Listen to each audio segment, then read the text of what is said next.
Joe Rogan Podcast. Check it out. The Joe Rogan Experience. Train by day, Joe Rogan Podcast by night, all day. Tell me when we're ready. Oh, we're up and rolling, Paul VIrzi. What the fuck? So tell me the UFO story. All right. Well, first, I'm going to tell you about my dad real quick. My dad is Sicilian to the fuck. He born and raised Bronx, okay? Grew up in the 1960s in the Bronx. Always has to dress nice, you know, very materialistic. A man needs a watch. A man needs shoes, okay? Me and my brother were in the car one time. My father would do this shit. We were young. He shouldn't have, but he would be like, look at that. You see that? That's a fucking disgrace. He'd be like, that's a man in a Honda. You know? And he'd be like, there's kids in that fucking car. Like that. Wow. 1982, Jaguar XJ6, black, white leather, dressed to the nines. You know, everybody's crazy but him. Fuck them, they're crazy. Fucking right. So, tells me and my brother a story. To this day, the story's not changed, and he told me he wished he never saw what he saw. 1973, my mother is pregnant with my older brother, Christian. He's 5 years older than me. Okay, so she's pregnant with him. They're outside in Yonkers. There's a little grass lot. And my aunt, grandmother, and mother are out there, and they're screaming, Tommy, you got to come out here. You got to come out here. So the way my father tells the story, he goes, I'm watching TV. What the fuck? You know, I don't want to be bothered. He goes, I go outside, and he said, Paul, he said, sitting where I could throw a rock or shoot my gun at it, there is a fucking, and the way he said flying saucer, which is fucking hilarious. But he goes, it's a fucking flying saucer. He said, it's got a blue tint around it. Little portholes, but you could barely see. Quiet as can be. And he said they were all, and he said the time was weird. The time of night was weird. It was like that weird time where the sun's going down. You don't know. He said the timing of it was weird, and he said his time perception during it was very, something was off with the time. And he said, he said, holy shit, I could fucking shoot my gun at this thing. But then he goes, then I freaked out because I don't know if this thing's reading my fucking mind. So I went inside because he thought that it might have been. So he went inside, he looked again, he went outside. They looked at it, they were stunned. And he said, like that, it turned into a dot in the sky. He said, like that, it turned into a star like that. And he says, to this day, exactly the same thing. He goes, Paul, I always used to think those people were fucking nuts. He goes, all those people, I thought they were fucking hillbillies somewhere in the Midwest just trying to get attention. He goes, I know what the fuck I saw. And he goes, and I wish I didn't see it because I still dream about it and I know what the fuck I saw and I know it wasn't from here. That's 100% true. What year was this? 1973. 73. And then I Googled 1973 Yonkers and many people saw something. But it was right above them. Look at this. Man says 1973 UFO incident turned life upside down. Mm-hmm. Wow. I'm not surprised. No. That thing, it probably looked just like that. That one right there. That's what. Yes. Yeah. When it's funny because when he describes it, it looks like that. Like in my mind, that's what he said it looked like, and that's what I always thought about that right there. But he said that it was gone in like he said he couldn't believe. He said my mother's very like religious, so the other day we had a party and somebody. Might have actually been Giannis. He goes, I've got to find out. Can I talk? And she goes, I saw that. She goes, Giannis, I saw that. We saw that. That thing just disappeared. My father said if he had a picture in 1973 of where it was, nobody would ever had a picture like that. He goes, I've been a fucking millionaire. Yeah, he said, nobody, it was right there, he said. He said you could have maybe not thrown something, but shoot at it. Wow. Yeah, man. Well, that thing right there is a copy by this guy, Designs by Perry. The E in Perry is a 3 on Instagram, and he recreated that thing. That's a recreation of what Bob Lazar allegedly worked on in Area S4. Yeah. And that's exactly how he described it. He said this thing was running on something called Element 115. Element 115 is apparently some element that was just theoretical until like the early 2000s. I think it was like 2013 or something like that. They recreated it in a Large Hadron Collider, but before in a particle collider. But before that, he was saying that these people had. He was talking about this in 1989. That these people who were working on this thing, trying to back engineer it, they described it as being there's some sort of an engine that works off of this element, and that what it does is it bends gravity. So instead Instead of like a rocket where fire comes out the back and it pushes the rocket forward, right. This thing bends space and time. So it bends gravity and pushes it through. Yeah, that's why it's totally silent. The thing is, it's like, it sounds crazy, but all these things that these pilots have seen that they describe having no heat signature, no visible means of propulsion, they all move in that same way. Yeah. Exactly how your dad described. Yeah, and I didn't know that the bending gravity was why it was silent. But everybody that I know says they see one says silent. Yeah. There's never noise like any sort of engine, which is wild. It is pretty wild, but I mean, you know, everybody's like, well, I ain't seen shit. But if one person saw it, if they only came down for like a half hour or an hour, you know, a few people saw it, then it took off and never came back again. Those people would be confused, like your dad, probably for the rest of their lives, just thinking about it. Yeah, and he's so detailed every single time, and he goes, what I don't like about seeing it was I knew that I was seeing something that was just unexplained and not from here, and and I know it's out there, and he's just fucked up by it. You know, I would imagine. What do you think they're doing? Like, Probably what's the making goal? sure we don't blow ourselves up. Probably when every civilization, I think there's probably a bunch of different kinds of life forms in space, right? Like millions of different kinds. But I think they must know that we operate off of biological needs. Like we have a biological need to procreate, a biological need to protect our village and to protect our stuff.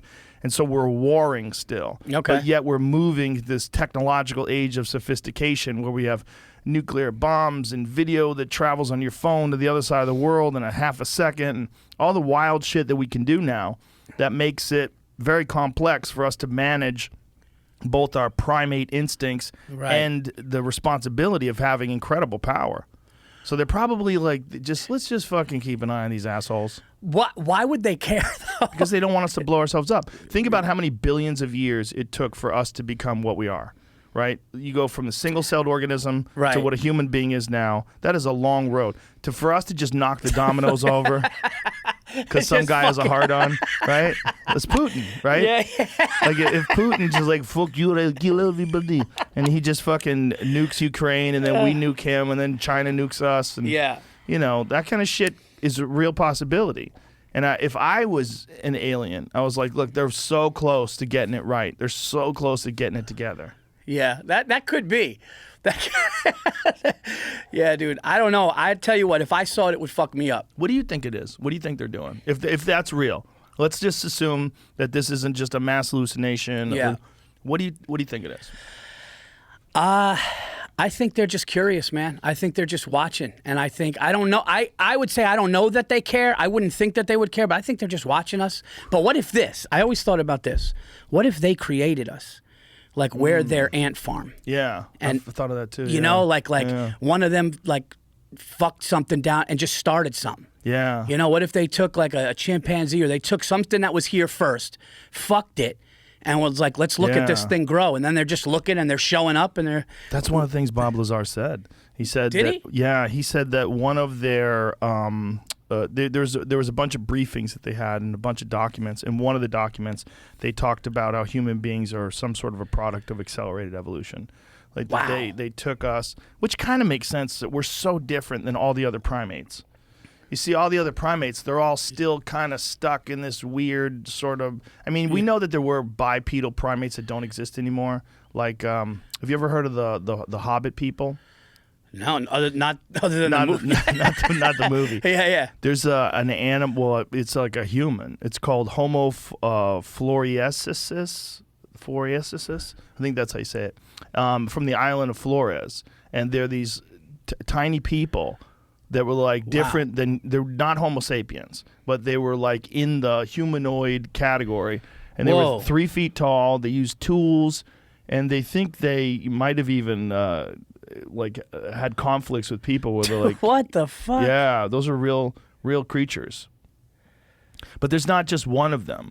Like this is a fact, right? This animal, this Hobbit person, they didn't find out about this until, God, I want to say it was like 2000s. Somewhere in the 2000s, they discovered it. When did they discover it? Is that what it says? Does it say? No, not when.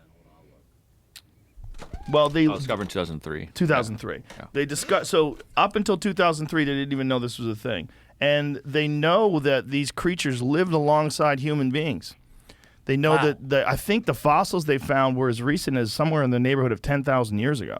So somewhere around 10,000 years ago, there was a creature that was like a tiny human, had hands like a human, a face like a human, but it was 3 feet tall, covered in hair. Yeah. Used tools and lived alongside people. But not human. Not human. Wow.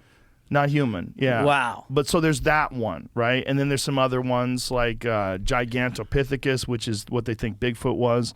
That's a giant 8-foot tall bipedal hominid that existed. That's like in the orangutan family. Oh, okay, And yeah. they think that existed. So there's a bunch of different primates, but the bottom line is all of them, even this one that has tools and they're Yeah. covered in hair. They're Yeah. all fucking muscular and weird looking. They're not like us. No. We're fucking strange. Yeah. Yeah, you know what's funny about the thing that my father saw is he didn't want to tell people.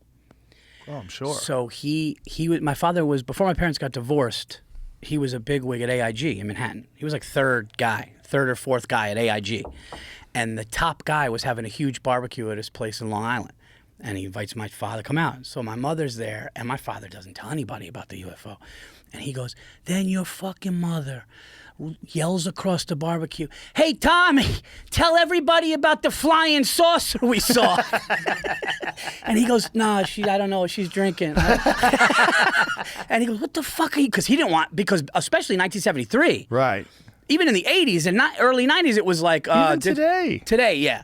You bring up today, you saw a UFO. Like, oh, VIrzi saw a UFO. But at least you have commercial airline pilots going, hey, we Yeah. see some shit right now Yeah. that's going, Yeah. doing some shit that Yeah. these things shouldn't do. Yeah, exactly. You know, but yeah, 1973, my mother yelled it out, and he was like, you're fucking, he freaked out about it. He was like, you can't tell my boss. Yeah, get Tom VIrzi in here. We got he's a lunatic. Yeah, they would say, you want to pee in that cup, Tom?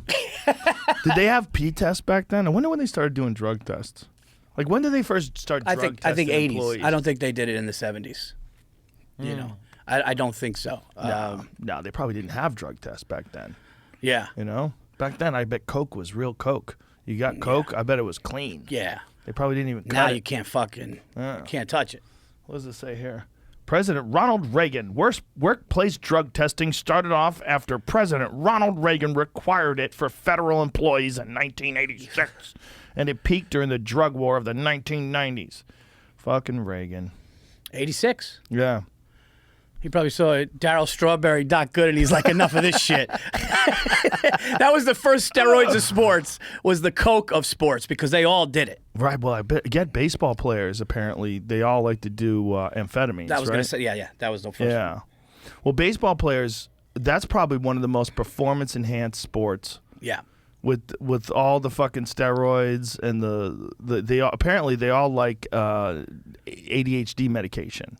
Yeah. Something about it makes you focus. And what it does is, too, is you play through injury. You don't feel the injury. So you have a little tear. So guys that were at the plate, if they had a little tear in their elbow or shoulder, didn't. Wow. It didn't matter. And their hand-eye coordination that's why Barry Bonds was a Hall of Famer before he did it. Then he saw everybody doing it, and then he did it again. I was sitting courtside Knicks. I got hammered at the Knicks.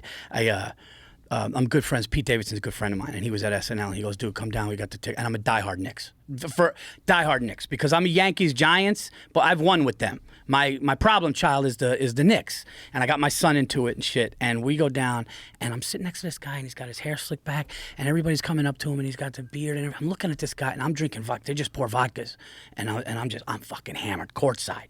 And this guy, and I don't know who this guy is. So at halftime, they take you back to where everybody's drinking and eating.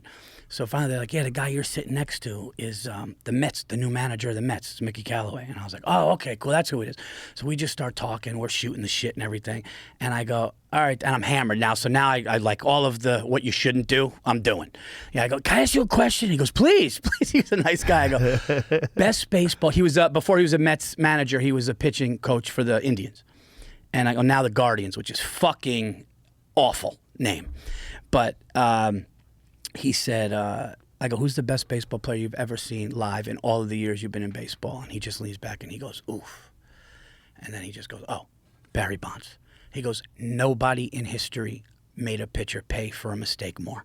He goes, if a pitcher made one fucking mistake by an inch, over. So imagine that guy on roids. And he was. Imagine, Yeah. And he was. But he was that guy. He was that guy before, and then he was on it. Right. So now there's Barry Bonds, monster Barry Bonds, no injuries, no, nothing's gonna stop him. Hand-eye coordination better, more Right. power. That guy. Yeah, I mean, how many? They all did it, right? Mark McGwire, Sammy Sosa, they were all on the sauce. You could kind of look at the ones that did a certain way because they were square. I was in a fucking elevator with Gary Sheffield. He was like a book dresser. He was like a fucking. He was just there. You could tell that these guys were just different. I met Ken Seiko in 1986. I was a fitness trainer at the Boston Athletic Club. I'd like teach people how to lift weights and shit. And Jose Canseco came in like the peak of his popularity. He was a fucking giant. Yeah. He was so big. I couldn't believe how big he was. Like I knew he was. You see him on TV. He's an athlete, but you see him in real life. He's like 260 pounds. He was fucking huge. Yeah, gigantic. Actually, I don't know if Sheffield did it, but he looked like that. I don't know if who was the big. Oh, then the guys that denied it in front of Congress. Oh, what happens with them? Did they go to jail for that? You know what's funny? Everybody that admitted it was like, okay. But the guys that were like, remember Rafael Palmeiro? He goes, he fucking like pointed at the guy. He goes, I never. And like he did. The problem with that is if you lie about something like that so emphatically, no one's ever going to believe you again. Like if you get in an argument with your wife. I was with Tommy. We went to the fucking game. I drove straight home. I got stuck in traffic. Yep, that's the point. Pointing. Look at him. Yeah. He looks like he's on roids right there. That's probably why he's pointing. Oh, there's a bobblehead doll of him pointing. and what? I've never used steroids. Period. Mark McGwire did. Mark McGwire did this one. He just goes. They go, Mark, did you use steroids in this? And he just goes, I'm not here to talk about the past. I'm here to talk about the future. And that was his way of just being like, let's clean the game up. Nice. Yeah. After I've made my money, let's clean the game up. Let's bring everybody's home runs down to a normal, manageable level. Yeah. Fuck that. My wife knows that I'm lying, dude. My wife and I have been together for fucking almost 20 years and married almost 15. And when she has me dead to rights, she just looks and we both know. Well, don't do steroids in front of her then. No. Or don't lie about them. No. Those guys, like, if you think about it, they made baseball more interesting, though. Like, it's so stupid that they busted them for that. They should have been just like, everybody shut the fuck up. Everybody shut the fuck up. It brought baseball back. But why did they make a big deal out of it? Who gives a shit if they're doing steroids? I just think when it goes from 40 home runs is a good season to 90, it's just like... People are getting better. Cars are getting faster. Now a cell phone. Why did it go to Congress, though? It's pretty weird. It went all the way to I think it hearings. shouldn't go to this. Because baseball's our national game. That's why. Because, like, if that happened with, like, pick a sport, darts. Oh. You think anybody give a No. fuck? Dart players are doing roids. Bring them to Congress. Fucking bocce ball players. Yeah. I mean, like, why is it that it's got to be that baseball's a national sport? I don't think they would have done that with anything else. They definitely would have done it with football because they know everybody's juiced up on football. Yeah, look at McGwire. Look at Sosa looking over at them. That's Sosa before he turned white. Yeah, what? He's so weird It's now. wild what he did. He keeps doing it too. He's getting whiter and whiter. Like some people, it's just like body dysmorphia, That's right? wild. It's like an anorexic or something like that. He thinks he looks good, but it looks wrong because his features. No, is that real? That's real, dude. That's what he looks like today. What the? Yeah. Why? I don't know. He's out of his fucking Is mind. that like that Michael Jackson shit when he just kept? No. The Michael Jackson shit is vitiligo. I have that. That's like you see like I have white spots on my hand. You don't notice it as much because I'm a white guy. But with Michael Jackson, he 100% had vitiligo, and his whole body started depigmenting. Sammy's doing this on purpose. Oh, he's putting shit on himself. Yeah. You can buy that stuff. When I was in Thailand, I noticed that they sell these things. They had billboards everywhere for whitening cream. And you take this cream, and it destroys the pigment on your skin. He apparently likes it. Like, he was doing an interview talking about how he likes the way he looks now. Yeah, that's so weird, odd. dude. He looked so healthy. He was a good young Yes. player. Like his. He says, it's a bleaching cream that I apply before going to bed, and it whitens my skin some. He said some. No, bro, a lot. Sammy said in a 2019 interview with Univision after a photo was taken at the Grammy Latino Awards. What happened was that I've been using the cream for a long time. That combined with the bright TV lights made my face look whiter than it really is. I don't think I look like Michael Jackson, he said then. Like, scroll up to that photo again. Bro, that's crazy. That is crazy. Because his face, it's like he's got the features of a darker man, but he's got that one is almost like he's purple. That's and the thing, filter. too, is like the fucking pink hat. He Yeah. looks like a Batman fucking villain or something. That's weird. He's losing his mind. A lot of Where guys do you lose their stand? mind. You have kids. Yeah. Where do you stand with like what they can do as far as like tattoos, piercings, doing shit like that? Because my kids are not ready for it. My daughter's 10 and my son is 13. And, my daughter has earrings and stuff like that. I don't know if my son's interested in certain things yet, but are you going to be one of those to be like, be careful, like I don't want you doing that, or it's like whatever? I don't think that I have any control over my children's bodies once they become adults. I think I want to be kind. I want to give them as much information as I can. I want to, make sure that they do a lot of things that build up their character and their self-esteem, and then allow them to make choices. I think the best thing that you could do is have a dialogue with your kids where they know they could always talk to you about things. So, like, my wife is more restrictive than me when it comes to like television or computer use, or she puts like screen time on their phones and shit like that.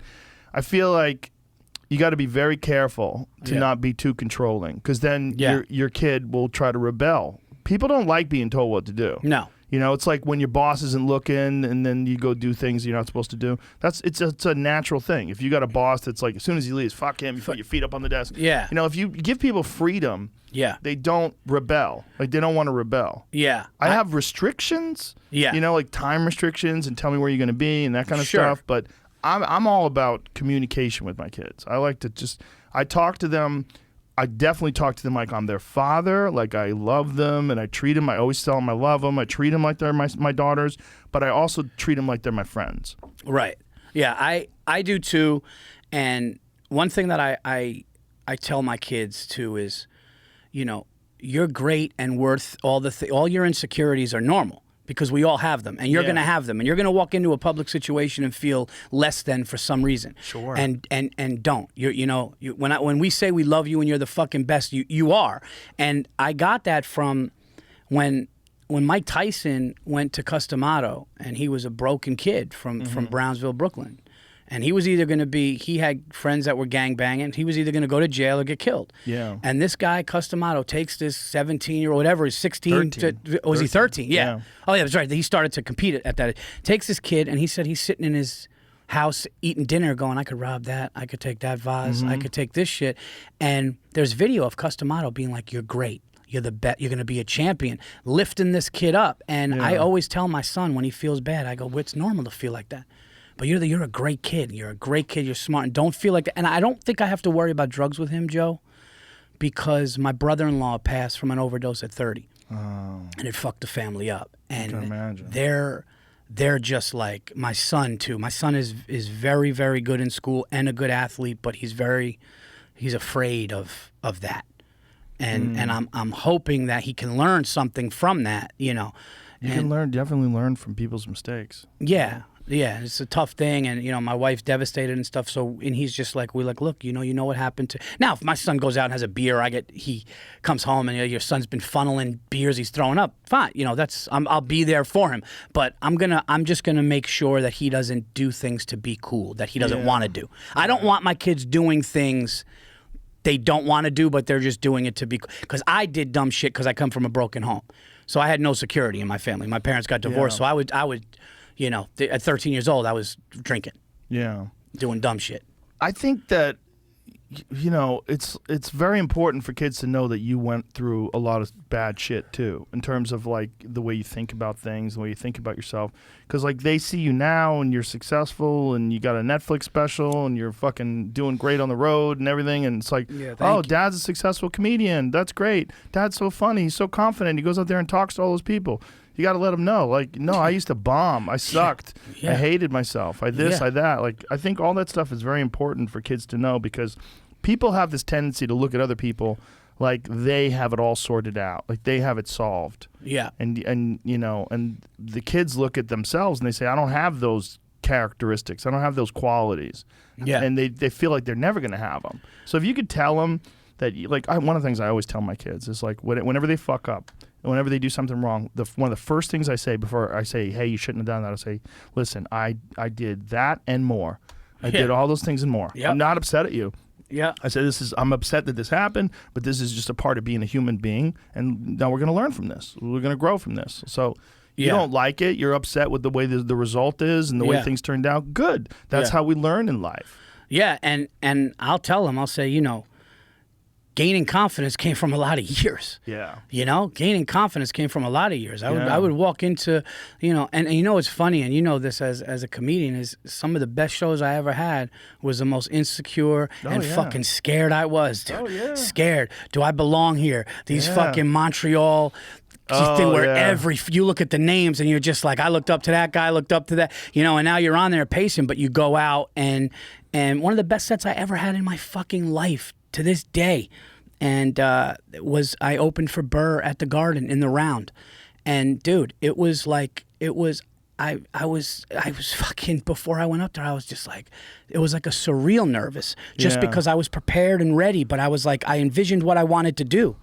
Yeah. But I was nervous as shit, and then I went out there, and it all came together the way I wanted to. But I tell my kids, I'm like, they were at my taping, they were at my Netflix taping, and you know, my daughter is 10, and she's just as little, you know, she's like me. She looks like me. She's like Greek and Sicilian. My son's like blonde hair, blue eyes, because my wife is Scandinavian and stuff. So they look so different, you know. And my son is like, I don't know if is he gonna be all right, Mom? And because he's looking at the crowd, and I was like, yeah, I'm not. That's why I'm gonna tell you this right now, dude.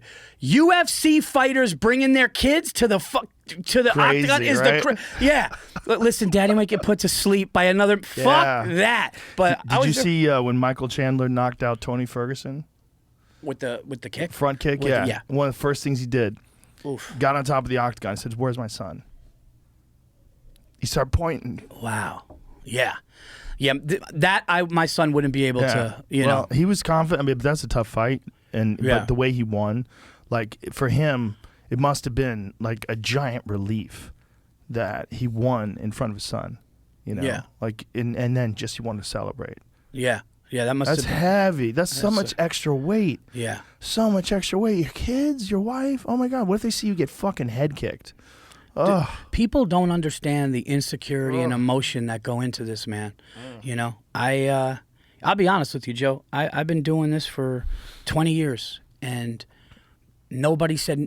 everybody said no to me for 15 years in this business. Everybody. That's probably good though. Every fucking If body. everybody said yes, Yes. for 15 years. Yeah, but after like 10, I was like, oh, what the fuck? It's like, I just fucking kill, you know? And I would have people going, yeah, man, it's called killing in obscurity. And I would be in a fucking hotel room, and Stacy, my wife, would go, how'd the shows go? And I go, you know, I got fucking waitresses and people that have been there like years going, dude, we see comedy all the time. Like, you're one of the funniest guys that come here. And you know what? I'm fucking, nothing's happening. Yeah, but it's supposed to be like that. I know. But time went on, and time went on, and time went on, and then finally, when I was really nervous before the Netflix release, and I knew what we did. I knew that the show was good. I knew it was better than my first one, and I knew that it was good. But I knew that it was better, and I knew that we put together a really good show. But the night before, you get fucking like, you're like, hey, you wake up. And I woke up and I looked at my phone, and the reviews started to come in, and you know, I don't like to look a lot, but I just wanted to look at the initial. And I was driving to the airport. And it was like the first time I actually got emotional, where I wasn't like, you know, I wasn't like that, but I started to just think of leaving my family, getting on fucking airplanes, you know, all of the hotel rooms, everything, 20 years, telling my wife like I'm working, my wife seeing it, and then just everybody hitting me up saying this and that, and I just started to tear up, and I was just like, you know, wow, like in my mind, not like made it in like industry's mind, not made it rich fame wise, but for me, to all of the shit that I did, to have a Comedy Central special, which fucking nobody saw, and then to end up doing this and having something out that people were just like, man, I laughed the whole time. It made me feel good, and I got emotional, man, and I just great. and I thanked my wife. I just called her. I said, thank you for, you know. That's awesome. You know, and it's coming together. That's what it's supposed to be. And when you say the industry, There's no industry anymore. It's not real. Right. It's not real. This is the industry right here. Yeah. This is the industry now. Like, no bullshit. Yeah. This is a real network. Yeah. In terms of like all the comics that come in here. Yeah. We, we're all very supportive of each other. Yeah. Everybody is out there telling stories on the road and doing their thing and having a good time and saying, hey, you got to go see Mark Norman. Hey, Shane Gillis is fucking killing it. And then anybody hears, you hear on Twitter, you hear on Instagram, and that's the real industry now. The industry is live stand-up and then recording live stand-up so people can see how good your shit is. That exists still. But it only exists with us. We are the industry now. Yeah. There's no more gatekeepers. That shit's gone. It is. There's still Netflix, but guess what? They're not necessary. You can put your shit on YouTube. You can put your shit anywhere. Look at Gillis is fucking killing it. Yeah. And he released his shit on YouTube in the height of his cancellation. Yeah. Right after his cancellation, he puts out this fucking phenomenal special on YouTube, and he's even better now. Yeah. Like, that's the real industry now. Yeah. This is the best part of 2022 for comics. Yeah. Is that we don't have gatekeepers anymore. Yeah. The gatekeepers are each other. Yeah. You don't have to, dance for somebody that's never lived in your shoes. Well, they like you dancing too. That's what's gross. Yeah. I remember those meetings. It's like, who are these fucking uncreative people? And they have terrible ideas. And they all want to like put their fucking greasy little mitts all over your stuff and say, I told him to wear that shirt. I told him to do it. I told him to open with this material. The material he was going to open for, it would have ruined the whole special. Yeah, I know. And dude, leaving your I'd like get up from dinner on a Tuesday to go run to the city for a $25 fucking spot for a fucking booker that everybody was afraid of. And it's really, and you look back, I think COVID put things into perspective though, Joe. I was really like, because I think the hamster wheel of like what people were doing, and then you sat back and you're like, wait a minute, let me slow this down a little bit and fucking figure things out and a lot do of things people, my way. A lot of people changed their life during COVID for the better. I mean, for a lot of people it was terrible. They lost their businesses and lost family members and shit, but it wasn't a good thing, but it was an opportunity to advance from adversity. Like adversity gives you like little doors where you're like, hey, you don't like what you're doing, and now they're taking it away from you. So here's a chance. Right. Here's a chance to like think, because sometimes people get too comfortable in their patterns, and you think you're working hard, but are you? How much do you want this? What are you trying to do? Could you be putting in more effort? Could you be getting things done better? Well, what about having short-term and long-term goals? That's really important because a lot of people don't have that. A lot of people are just on that hamster wheel. Like, I'm going to run around, do this spot and do that spot and do that spot. It's like, all right, well, what do you get? All right, you're getting that money, you're paying rent, but what's the end game? What are you ultimately trying to do? Well, what's your end game? I just want to. I always was stand-up, man. I just want to get better at stand-up. I want to put every hour I put out, I want it to be better.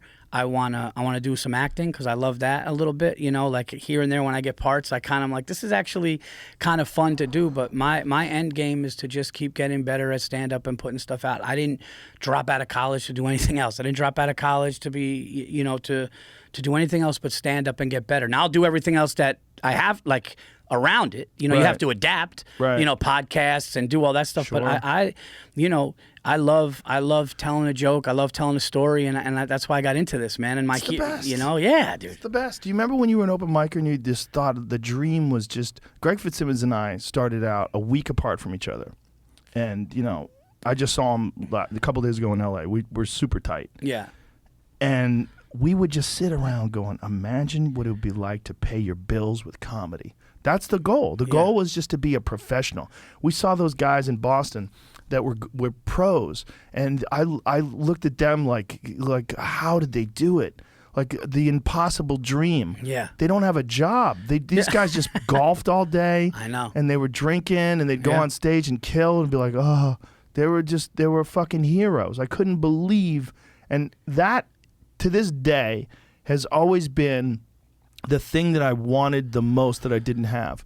Like when I think about things that I wanted, it wasn't like being a movie star or even a TV star. It was never those things. It was be a professional comedian. Like to me, it was like a dream. Like could it possibly happen? I know.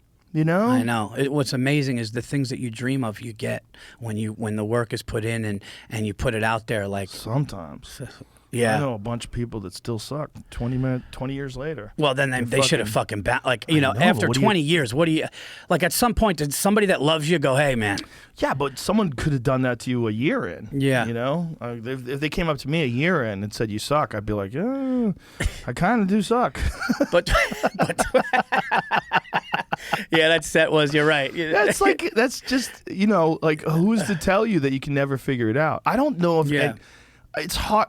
You have to have a level of awareness, self-awareness. I think one of the things that holds people back is they're delusional. Like they think they're better than they are, and they think they're doing great, and that there's no laughs. The audience isn't laughing, Yeah. and they think they're better than they are. Like they're protecting themselves from the truth.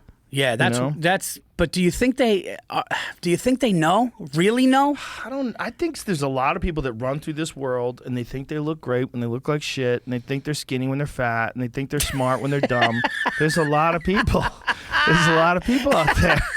They're just delusional. I just pictured like some fat fucker. I look great. I'm Like, looking fucking great. And you're like, nah, dude. But the thing is, it's like the feeling that sucks about not being good, about being fat, about being a loser. That feeling that sucks is a motivational tool. And some people don't like the feeling. No one likes the feeling, right? No one likes the feeling of being a loser.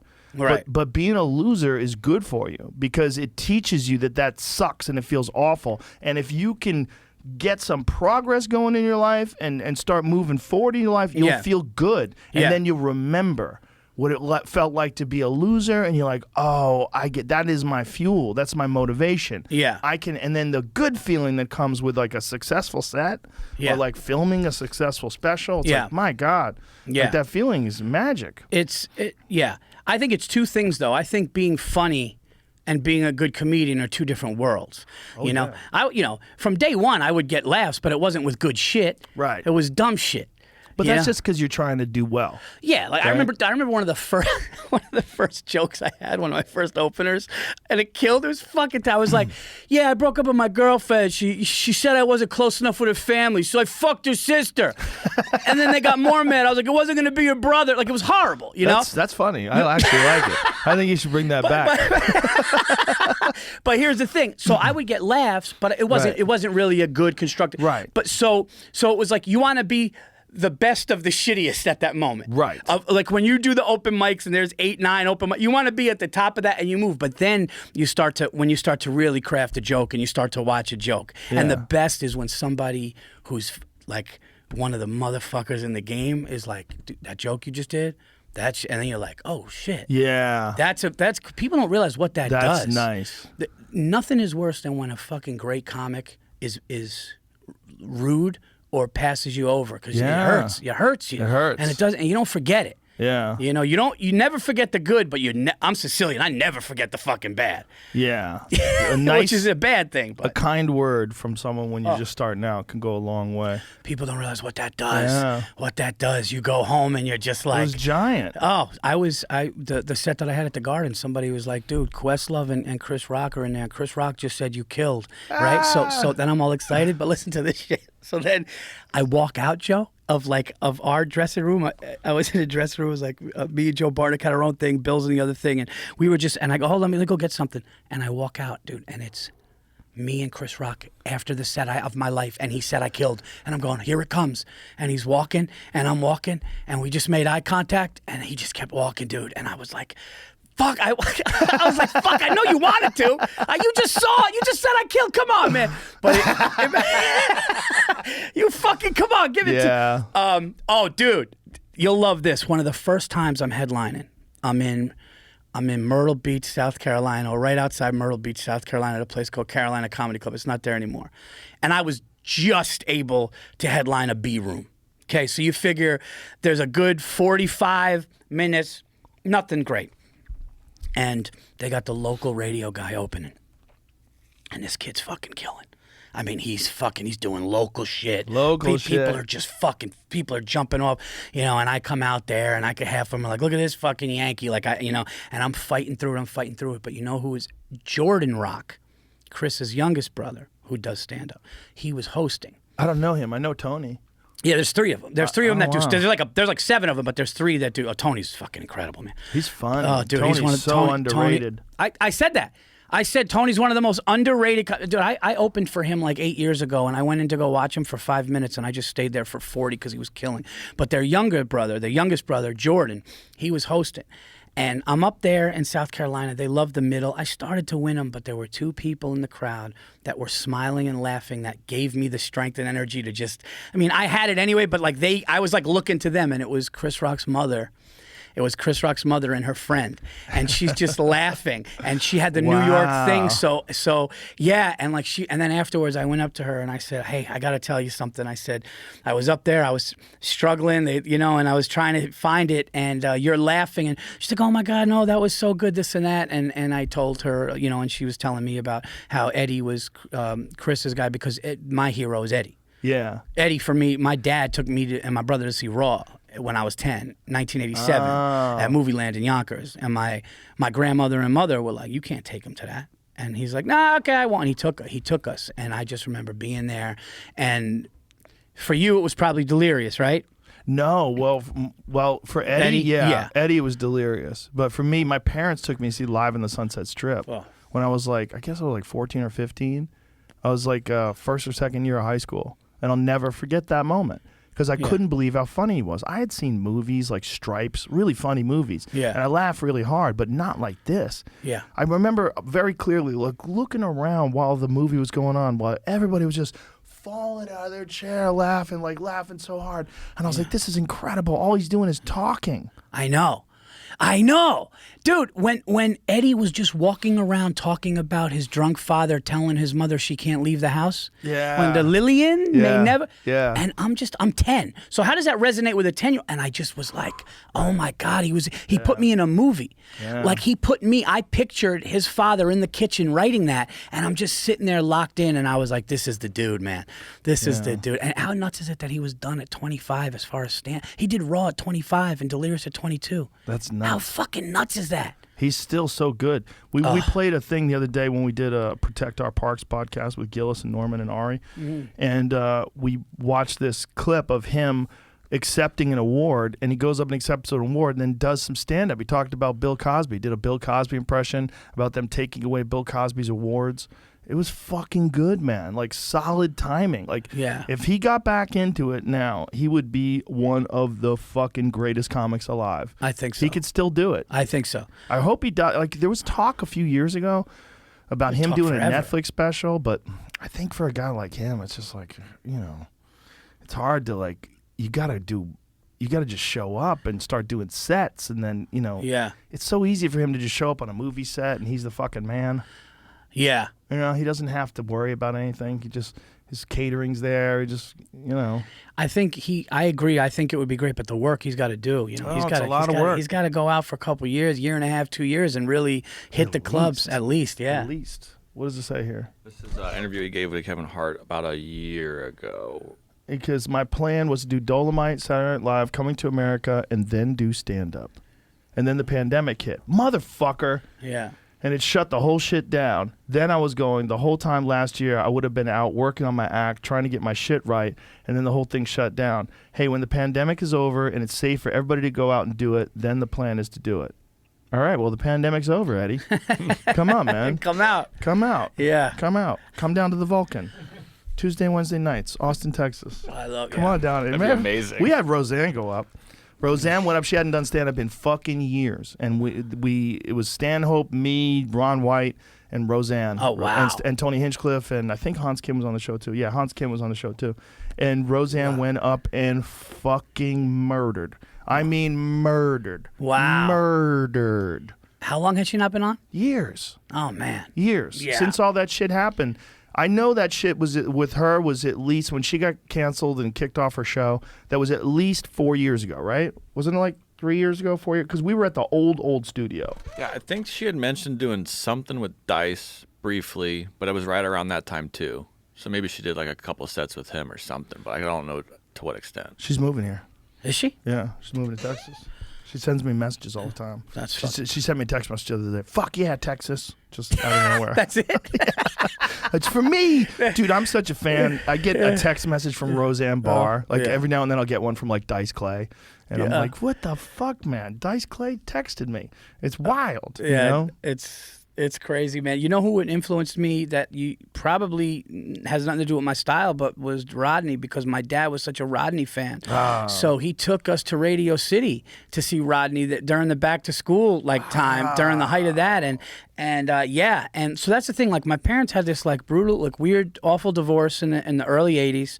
And my dad, I only got to spend time with my dad on Sundays. The courts were always, it's always more difficult for the father, but in the 80s especially. But my father had all day Sunday with us and 3 hours Wednesday. That's it. Damn. So my father had like 12 hours with his boys a week. And but he loved comedy. He loved movies. They would have, even when they were married, I remember I was 5 years old before they got divorced, but like Johnny Carson would be on.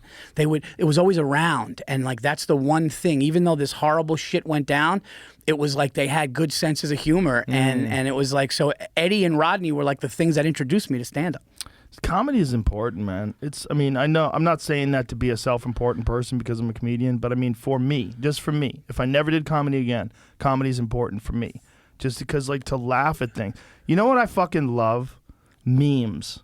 Oh. The fucking internet provides me with so much goddamn my friends, like the memes that we send each other back and forth. Yeah. They just find, I don't know who's doing them.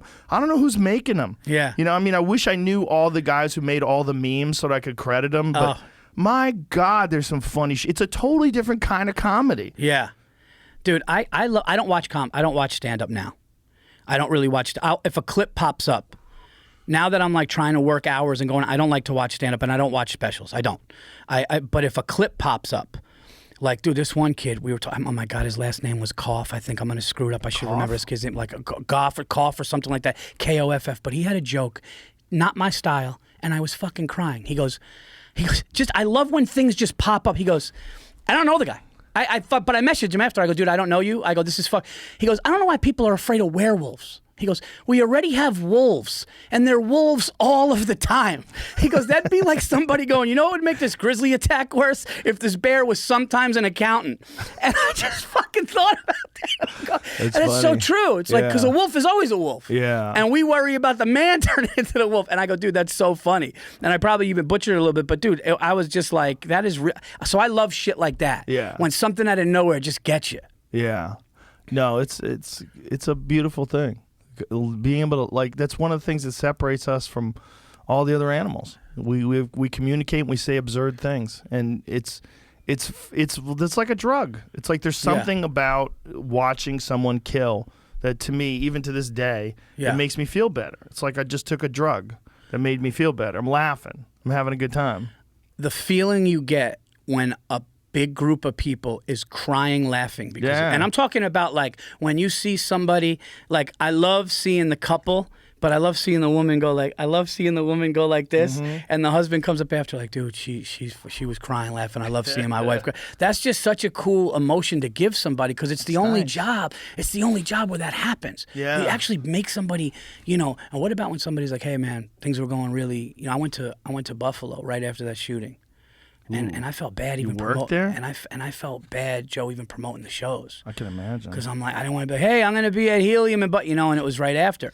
But I went out there, and the people came out, and I could tell it was weird. And after the show, they were like, hey, man, thank you so much. And it ended up being a great time. And people were just like, hey, things have been really weird in this town. And it kind of felt good to I did a one-nighter there. I just, working on some stuff. I went out there, did a Thursday night in Buffalo. And they were just like, that was awesome, man. Thank you. This town needed it. This is the only job where that really happens, man. And it's a special thing. And it's an amazing thing. On the other hand, if you bomb, people got babysitters, and they fucking... Didn't you see the shooting? What the fuck? They have to go to work in the morning. Oh, my God. So they're up late. They're mad. You're meandering through your fucking shitty set. That would be brutal, dude. After a shooting? Not even after a shooting, just a regular day.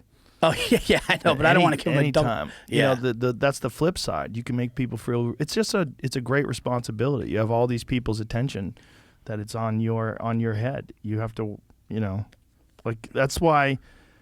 I hate a bad special. When I watch someone do a lazy special or a sloppy half-cooked special, I'm like, my God, what are you doing? Do you watch them all? No. No, I don't watch all of them. I watch some specials. Yeah. You know, I watched someone. Oh, I watched. When was the last one I watched? Oh, I watched Ricky Gervais.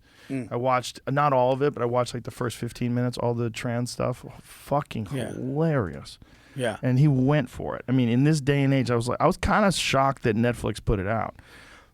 But they put out that letter before they put it out, saying like, if you don't want to work with people whose content you don't agree with, please leave. I love that. I think that more too. comedy clubs should do that. Well, it's not a comedy club; it's Netflix. Yeah, no, but I think comedy clubs should have a disclaimer outside before you walk in. I've had people are still in New York City, and as much as I love New York City, man, and New York City, I'm going to tell you, man, when New York City is popping and there's no pandemic and the comedy clubs are packed, I don't know where is. I mean, it's as good as it can be, but now lately, there's always a table or two of what. You know, and don't say that. Don't. And you could see him shut down, and you could see this. You know, and Let him it's like, shut well, down. of course. Off. Yeah. But that's just, you know, well, Ari said it best. He said those people aren't even from New York. He's like, they grew up in Maine, and they had this idea of what you're supposed to be when they come to New York. So they come to New York, they dye their hair blue, and they start complaining about everything. That's true, but there are some New York liberals that are like, you know, there's, you know, that's really, really like over the top. You know, over the top. Yeah, Schultz was telling me that. He's telling me that he did some sets, and like 2 sets in a row, people got upset at his subject matter. He's like, give me time. I'm going somewhere with this. Yeah. Like, don't just fucking get upset at a premise. Like, the thing about comedy is you could set up a premise where it seems like you're going to say something awful. It seems awful. And then by the end of the joke, it's on you. Right. Because you're the one who's the brunt of the joke, and it's not awful. But if you interrupt it in the fucking beginning, you're going to ruin everything. See where I'm going. I'm going to take you somewhere. Yeah, I had this bit, and this lady who was, it turned out she was like an executive at some television network, which makes sense that she was so confident. She interrupted twice. She interrupted my set. And to like about, I was doing this bit, I said, women can do everything men can do, right? And she was like, yeah. I go, no, that's not true. I go, here's why it's not true. Because men can't do everything men can do. That's why we have the Olympics. Right. I'm like, there's different levels. There's different shit people can't do. Right. Because it was a bit about this. There was a woman who was guarding the White House. She didn't have a gun. She was at the front door of the White House. And some crazy guy hopped the fence, ran across the White House. The dude who was supposed to be like with the dogs was on the phone. All right, so there's a guy with a dog that's supposed to be, he's on the phone, probably talking to his girlfriend or something like that. And the woman who's guarding the front door, the door's wide open. Yeah. She doesn't have a gun. The guy opens the door, and the whole bit was like that this guy's running probably, is this my last step? Is this the last step of my life? Like he's thinking at any moment they're going to fucking shoot him. Yeah. He gets all the way to the door, opens it. There's a girl there, no gun. Smacks her to the ground and goes running through. Jesus. And it's a crazy story. And the Secret Service guy who's having coffee, who wasn't even on duty, guy who's having coffee, sees this guy run through the White House and tackles him. Wow. That's how they caught the guy. Nobody knew if he had a gun. Nobody knew if he had a bomb. No, nothing, right? And the idea was like, the premise was that they shouldn't have a woman guarding the front door of the White House. I go, you know how I know this? I go, because I shouldn't be guarding the front door of the White House. You know how I know this? Because I met Shaquille O'Neal, and his dick is where my face is. I'm like, if the White House is experiencing a shack attack, I'm the wrong dude to save the world. That's what did the dog do? The guy had the dogs, like he's got them like in a kennel or something like that, and you would just release them if somebody went running through. But the guy wasn't paying attention. Wow. People get sloppy. They get lazy, and that's when shit happens. Yeah, get lazy at like a hospital fucking entrance, not at the White House. Yeah, but people are fucking lazy, man. Yeah. They don't. Days become days. It becomes normal that nothing happens, and you get slack. Yeah, that's why. But this lady interrupted. She kept interrupting. I go, no, I'm going to explain to you where the bit goes. See, the bit is making fun of me. I'm going to get to me. Yeah. And then so I had to like explain. And then she fucking did it again. I'm like, get this cunt out of here. And then I called her a cunt, which is not because all I clamped up. I'm like, please, if anybody's a cunt. This lady who just keeps interrupting jokes. Yeah. She had been doing that to the person before too, though, and they were trying to like work their way through it, and it wasn't working out. Yeah. So I was kind of prepared for her. I tried to be nice. I gave her 2 chances, but she kept doing it. Yeah. And then we got her kicked out. I was doing, no, it's people don't understand. Like I was making fun of the lunacy of punching that Asians were getting punched in the face randomly in New York City because of COVID. And I was just making fun of the lunacy of it. I was joking around. I think I said something like, what did I just go, guys, any jokes off limits? Like, it was like right when things got bad. I go, any jokes off limits, guys? And they go, no, bring it. I go, come on, guys. I go, this is liberal New York, guys. Guys, any jokes? No, bring it. And I'm like, all right. So things started like, man, I'm exhausted. Like, I was running around Times Square all day looking for Chinese people to punch in the face. Totally just goof. And like, people laughing, and I'm making fun of the people that fucking do that. And this one like really woke. It was like, oh, that's hilarious, huh? You're hitting, and I was just like, dude, come on. It's like everybody, even an Asian dude in the front's laughing his ass off. Like, I'm not doing that. I'm making fun of the lunacy of it. But that's what you get in New York. You know, my WNBA joke. You just one guy, misogynist, and then they'll yell and put their head down. That unfortunately is going on. Yeah, but that's why. But that's gonna happen. Get the fuck out of New York. Yeah. Polluted, shitty city. Oh, dude, I did the Vulcan. I headlined the Vulcan here, and I was just like, this is fucking incredible. It's wild, dude, right? Texas is a lot more fun. It felt like what it should be, man. Yeah, in Texas, I mean, this is Austin. Austin's a very progressive city, very liberal city, but they're healthy liberal. Like, for the most part. There's crazy people here, but it's a healthy level of liberal. You know, they're just kind people, progressive, educated people. But New York has there's a thing going on there now where they think they're going to revolutionize culture. They're going to change culture, and they're going to force everybody to think the way they think. I got no problem with liberal. It's beyond liberal. Like far right and far left, that's like the issue. I got no problem with somebody, Democrat, Republican. It's the people that take it to a level that's just like, can I say something? Can I have a fucking opinion on something? Right. And if that opinion doesn't fit, you know, one thing that I saw, and I know people talk about, you know, the Kanye West thing, but like it's fucking really abusive to call somebody crazy because they don't agree or they like somebody that you don't like. Now listen, I know Kanye West probably has his issues, like we all do, but calling somebody crazy because they don't fall with the narrative or because they may like somebody politically like that, like that's evil, man. Well, he's crazy. But he's crazy in a brilliant way. Like, Kanye West is a genius. He's a legitimate genius. You could tell. He's a fascinating guy to talk to, too, because you could tell he has a hard time having a conversation because I think ideas are just spinning around that dude's head like a mile a minute. He wanted to redo the studio. When he came in to do the podcast, he wanted to design a studio. He was going to get a warehouse and have a studio built that looked like the inside of a womb. What? He had drawings. He was showing me. We were on a FaceTime, and he's showing me the images that he had drafted that people had made for him about this design that he wanted to do. The only thing that fucked it up was that Jamie got COVID. And it would have been complicated to like move everything to another place. And Red Band sat in for Jamie. Yeah, I was like, fuck it. You want to do it? I thought it'd be fun. If Kanye wanted to do it, look, the fact that he wanted to do the podcast was cool. And the fact that he wanted to make his own set, I'm like, fuck yeah, let's do it. But it got to the point where I was like, listen, man, we're kind of fucked here. So let's just do the other studio. And he's like, I understand. Right. He's reasonable, but I think he's grappling with a level of creativity that most of us could only dream of. You know, I think the ideas that are bouncing around in his head. Sure. You know, I had my own misconceptions about him before I met him and talked to him. He's actually a very nice guy. But it's just, you know, he's a mad genius. Would he have been as demonized, though, if he didn't, you know, support Trump?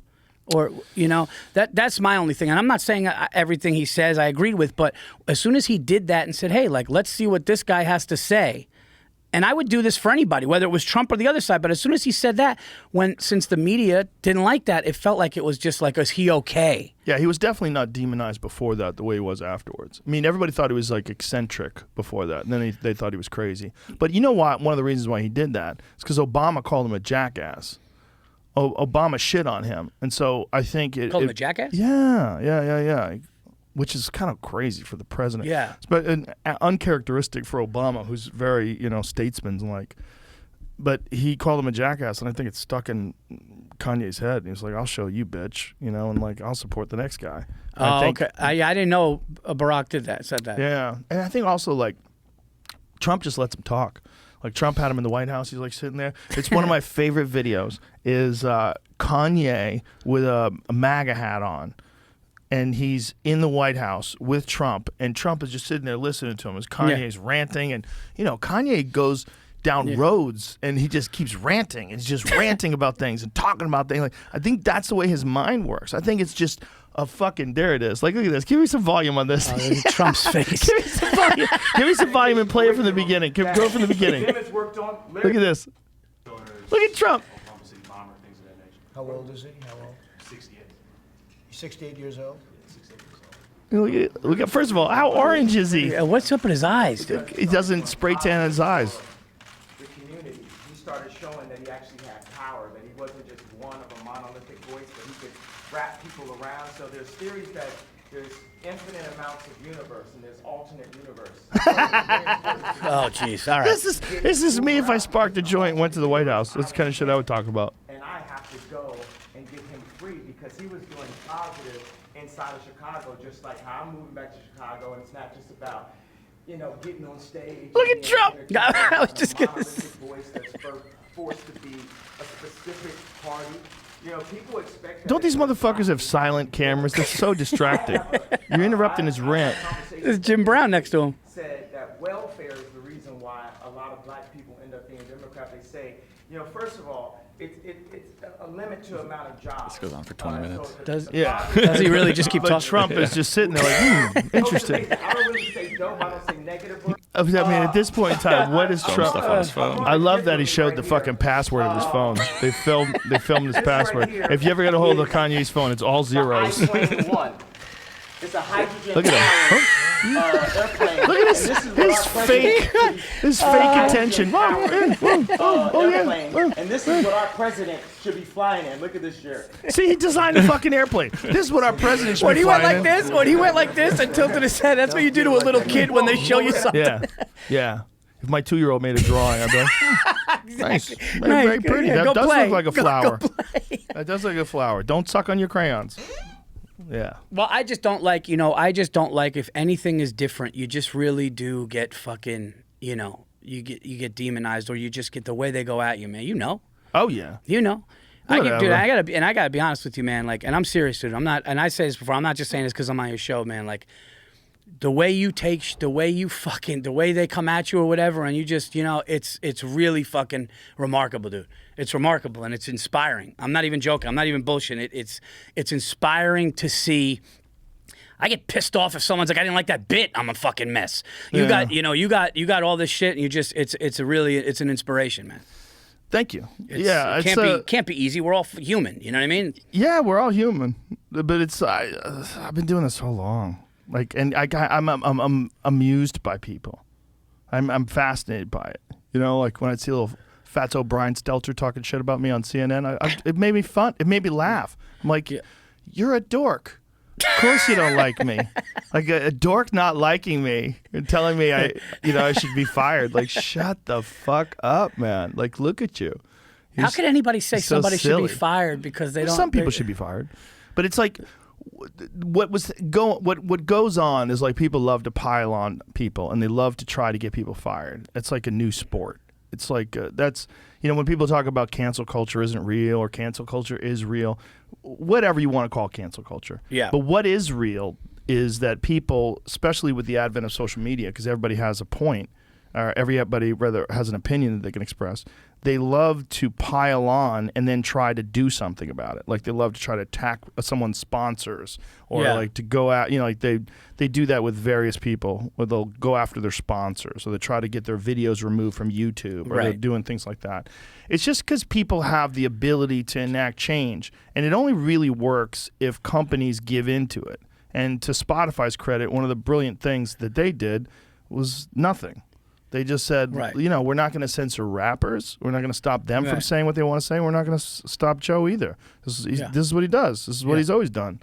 We're going to leave him alone. And also what Netflix has made statements, backing people up. That's been amazing. I'm glad they did that because also absolutely. they took a giant fucking hit in their stocks. Their stock came fucking tumbling down when Elon was talking about how they're unwatchable because of their woke ideology. And then, that Cuties movie, there was like a bunch of things that happened where everybody's like, hey, what the fuck are you guys doing? And so then they kind of reeled it in. And with the Dave Chappelle thing pissed me off more than anything because, first of all, Dave's a good friend, and he's amazing. He's an amazing guy. He's an amazing comedian, and the bits that he had on his show were not transphobic. They just weren't. What they were was him talking about someone that was a very close friend of his that committed suicide, someone he cared about. It was like almost like a love letter to a friend that committed suicide who happened to be transgender, and along the way there's some jokes about it. And it's not transphobic. It's not. He's not never saying there's something wrong with these people. They shouldn't be that way. We should get rid of them. There's none of that. There's none of that in that. But no one cited any individual bits. That was the most fucked up thing about it. They didn't cite any individual bits. They didn't say he said this and this is bad. They just put this blanket of transphobia on it, and then a bunch of people chimed in, including other comics. You know, it was weird. Which is wild. No, that can't happen. It's all comics that sucked, though. It was all comics that sucked. It was all comics. There was a few that are like pretty decent, but they're captured by their woke crowd that had like disparaging comments, not too specific. But there was a few that were terrible comedians that decided this is like where they were going to declare war on good comedy. Shit, somebody said, who is it? It might have been Bobby Kelly said, we should be like we're in the mob. You keep it shut. You don't you talk to each other amongst each other. You don't go out publicly and say that, man. You can't do that. Dude. Well, the ones who do it are just terrible. You know, you see that all the time. The ones who are constantly attacking other comedians for their material, their act, generally speaking, they're not doing well. It's never people that are doing really well that are attacking people. It's always people that are struggling. Yeah, like you're not satisfied with what you're doing, so it's a projection. Well, it's like you try to bring people down because they're doing better than you. Yeah, it sucks. Like if you see someone and they're attacking someone like a Chappelle or a Chris Rock or someone who's like at the top of the game or Louis or Bill, they're a lot of times those people are doing it and they're coming at it from a place of envy. I actually just had a conversation with a comic about this last night. He was shitting on this comic, and I said, hey, man, I'm like, that guy is a nice fucking guy, and he's funny. He was shitting on John Mulaney. I was like, he's a nice guy, and he's a funny guy.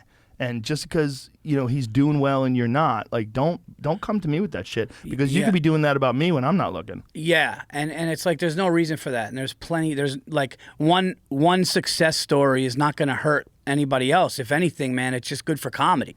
Exactly. It's just good for comedy, man. Like, yeah. It's like God bless you, you know? Go get it. Yeah, it's I feel the same way about music. I feel the same way about films. Like there's films that I don't like but other people love. There's music that I don't enjoy but it's very popular. That's okay. I'm obviously very different than other people. Everybody's different. You know, some people are it's subjective. Yeah, it's fucking the world is filled with options and choices. The problem with comedy is like everybody feels like other people's success somehow or another detracts from their own. And so they compare themselves. Yeah. What is that old? Is it Thomas Jefferson who said that? Comparison is a thief of joy. So, I love that quote. But that's a great quote. That's a great quote. Comparison is a thief of joy. You start comparing your life and like, my God, man, you could be living in a third world country under the rule of a dictator, you know, with food rations, barely getting by, watching your children go hungry. Instead, you're out there killing it. And you're upset because someone's killing it more than you? And you just and just go your way. A lot of guys try to like Theodore Roosevelt. Comparison is a thief of joy. That's a good one. It's a fucking great You know who's got great quotes is John Wooden. Yeah? Oh, he's got two of my favorites. One is failure to prepare is preparing to fail. Ooh. It's a great one. But another one is the greatest thing a man could do for his children is love their mother. Ooh. That one hits. Ooh. Yeah, if you go That's a good one. Yeah, that's a good one. He's got some really good ones. But like, going back to what you said, it's like I cut people like that out because, you know, coming up there would be people like, you know, because I would be, the knock on me was always, oh, VIrzi's too positive. Oh, VIrzi's too positive. He's too happy. He's too positive. He's never. Ooh. He's a that, and people would. Who said that? Oh, dude, I saw like just names. Oh, people would be like, oh, there goes VIrzi. You know, glass half full, and that's how I am because, you know. Look, man, I'll be honest. That's a weird knock. Yeah. That sounds like a positive quality. Yeah, but I saw it was because they didn't have it, and it was a projection. You know, it was a projection because, like, you know, and listen, I was as, you know, insecure as could be, but you know what? You know what doesn't? It's like it doesn't matter, man. Run your race. Yeah. You know what it reminds me of?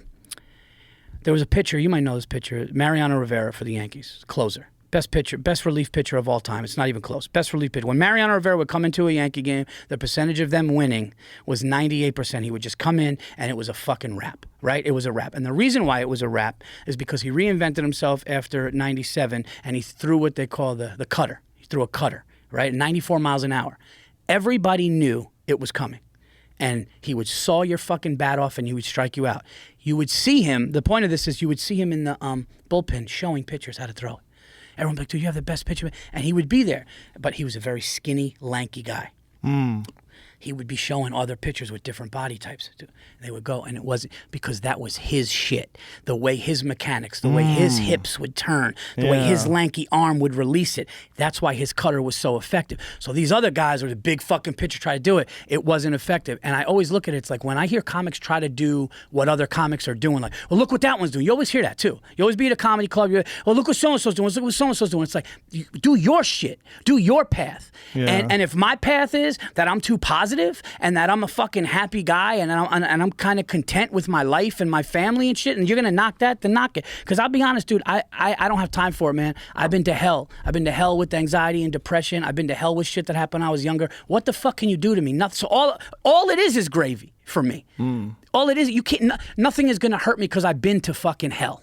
Yeah. And so if I'm gonna see some guy doing good, or I'm gonna see somebody going good, but man, fuck. Now if somebody does shit that's like I don't respect, I may go. If me and you were smoking a stick, I'd be like, dude, I wouldn't fucking, I don't know if I would do that, but right. But it would never be in like because that's just not who I am. And if people want to knock that, but it's projection. It's really projection of what people have going on with themselves. Yeah, there's a lot of that. It's a lot of just they don't like where they're at. And so they compare, and they don't like what other people are doing because it makes them think about what they're doing. And, I used to not like alt clubs for that reason, because you'd go to an alt club and people would be mad if you tried hard. Like, I remember, there was some comics that were making fun of this guy for being so physical. Yeah, like lazy shit was cool. Like just staying up there and it's my friends, we're hanging. It's like, no. Really casual, low energy comedy. Yeah, I remember I was talking to this guy. He was making fun of Brewer. And I was like, are you out of your fucking mind? Do you know how funny Brewer is? And he's, Brewer is all physical and energy, and he's all fucking, he's just a character. And he was killing, and they were like, like you're fucking up there dancing. Like, what are you doing? Like, what do you mean? What is he doing? He's being entertaining. Oh, you mean he's doing something that you don't have the fucking ability to do? Well, it's not even that they don't have the ability. They choose not to, because then you're putting yourself out there. Oh, okay. So it's they don't want to release that. Well, I mean, maybe they don't have it in their personality. Look, like Stephen Wright didn't have energy, but he's still brilliant. You don't have to have energy. But some people, that's how they do it. Like Kinnison. You trying to tell me Kinnison should have been an alt comic? Like, what the fuck are you saying? Like, that was his whole thing, was that he had all this energy. If you want to tell me that's not good comedy, you're out of your fucking mind. Because he's one of the greats. Oh, dude. It's like there's different ways to do things. You just got to figure out what works best for you. And one of the best ways to figure out what works best for you is to concentrate on you. Don't concentrate on other people. Yeah, because and everybody, even people that are doing good, were where that person was, right? We were all had that shit. Yeah, yeah. It's comedy's like in a lot of ways. It's analogous to life. Like the amount of energy that you spend focusing on yourself and trying to do better and being honest and objective, that's going to benefit you in all areas of your life. Because if you could apply that sort of strategy to other things, your friendships, your relationships, your job, like whatever else you do outside of that, it's the same thing. Like just do your best and try to figure out what's wrong with the parts that suck and try to make them better. Try to see if you can improve upon things. Like it's a constant process, and in that constant process there's a lot of joy in watching things get better. Yeah, no, absolutely. And sometimes you need people outside of you to see it. I remember my wife, a couple of the people I'm talking about, too positive, too this and that, they're not doing comedy anymore. But I remember my wife would go, every time that person calls you, something happens to you. Like there's an angst, there's something like that. She would go and why don't you just get that person out of your life? But I had this thing like, hang on, and maybe I could, but she was like, there's no reason for that. No, people will rob you of your time. You have to be very careful about time vampires. Because there's people that they will rob you. They'll just fill your time up with bullshit. You know, I've had friends before that would just complain all the time, and it just got to the point where I was like, Jesus Christ, I can't keep this person in my life. All they do is complain. It's one thing if you're complaining, like Burr complains a lot, but it's funny. It's like he's complaining in a comedic style on purpose. Right. Like that's what he's doing, and it's great to be around. It makes you laugh. Oh, yeah. But some people are just bitching about stuff, and that shit doesn't get anybody anywhere. Yeah. It's funny when Burr does that sometimes. I'll either joke or be like, what happened? Did something happen on the way in? Like this. Well, he's got an interesting muscle because the way he does his podcast is really fascinating to me. It's him and Tim Dillon. They both have the same muscle, and it's this rant muscle.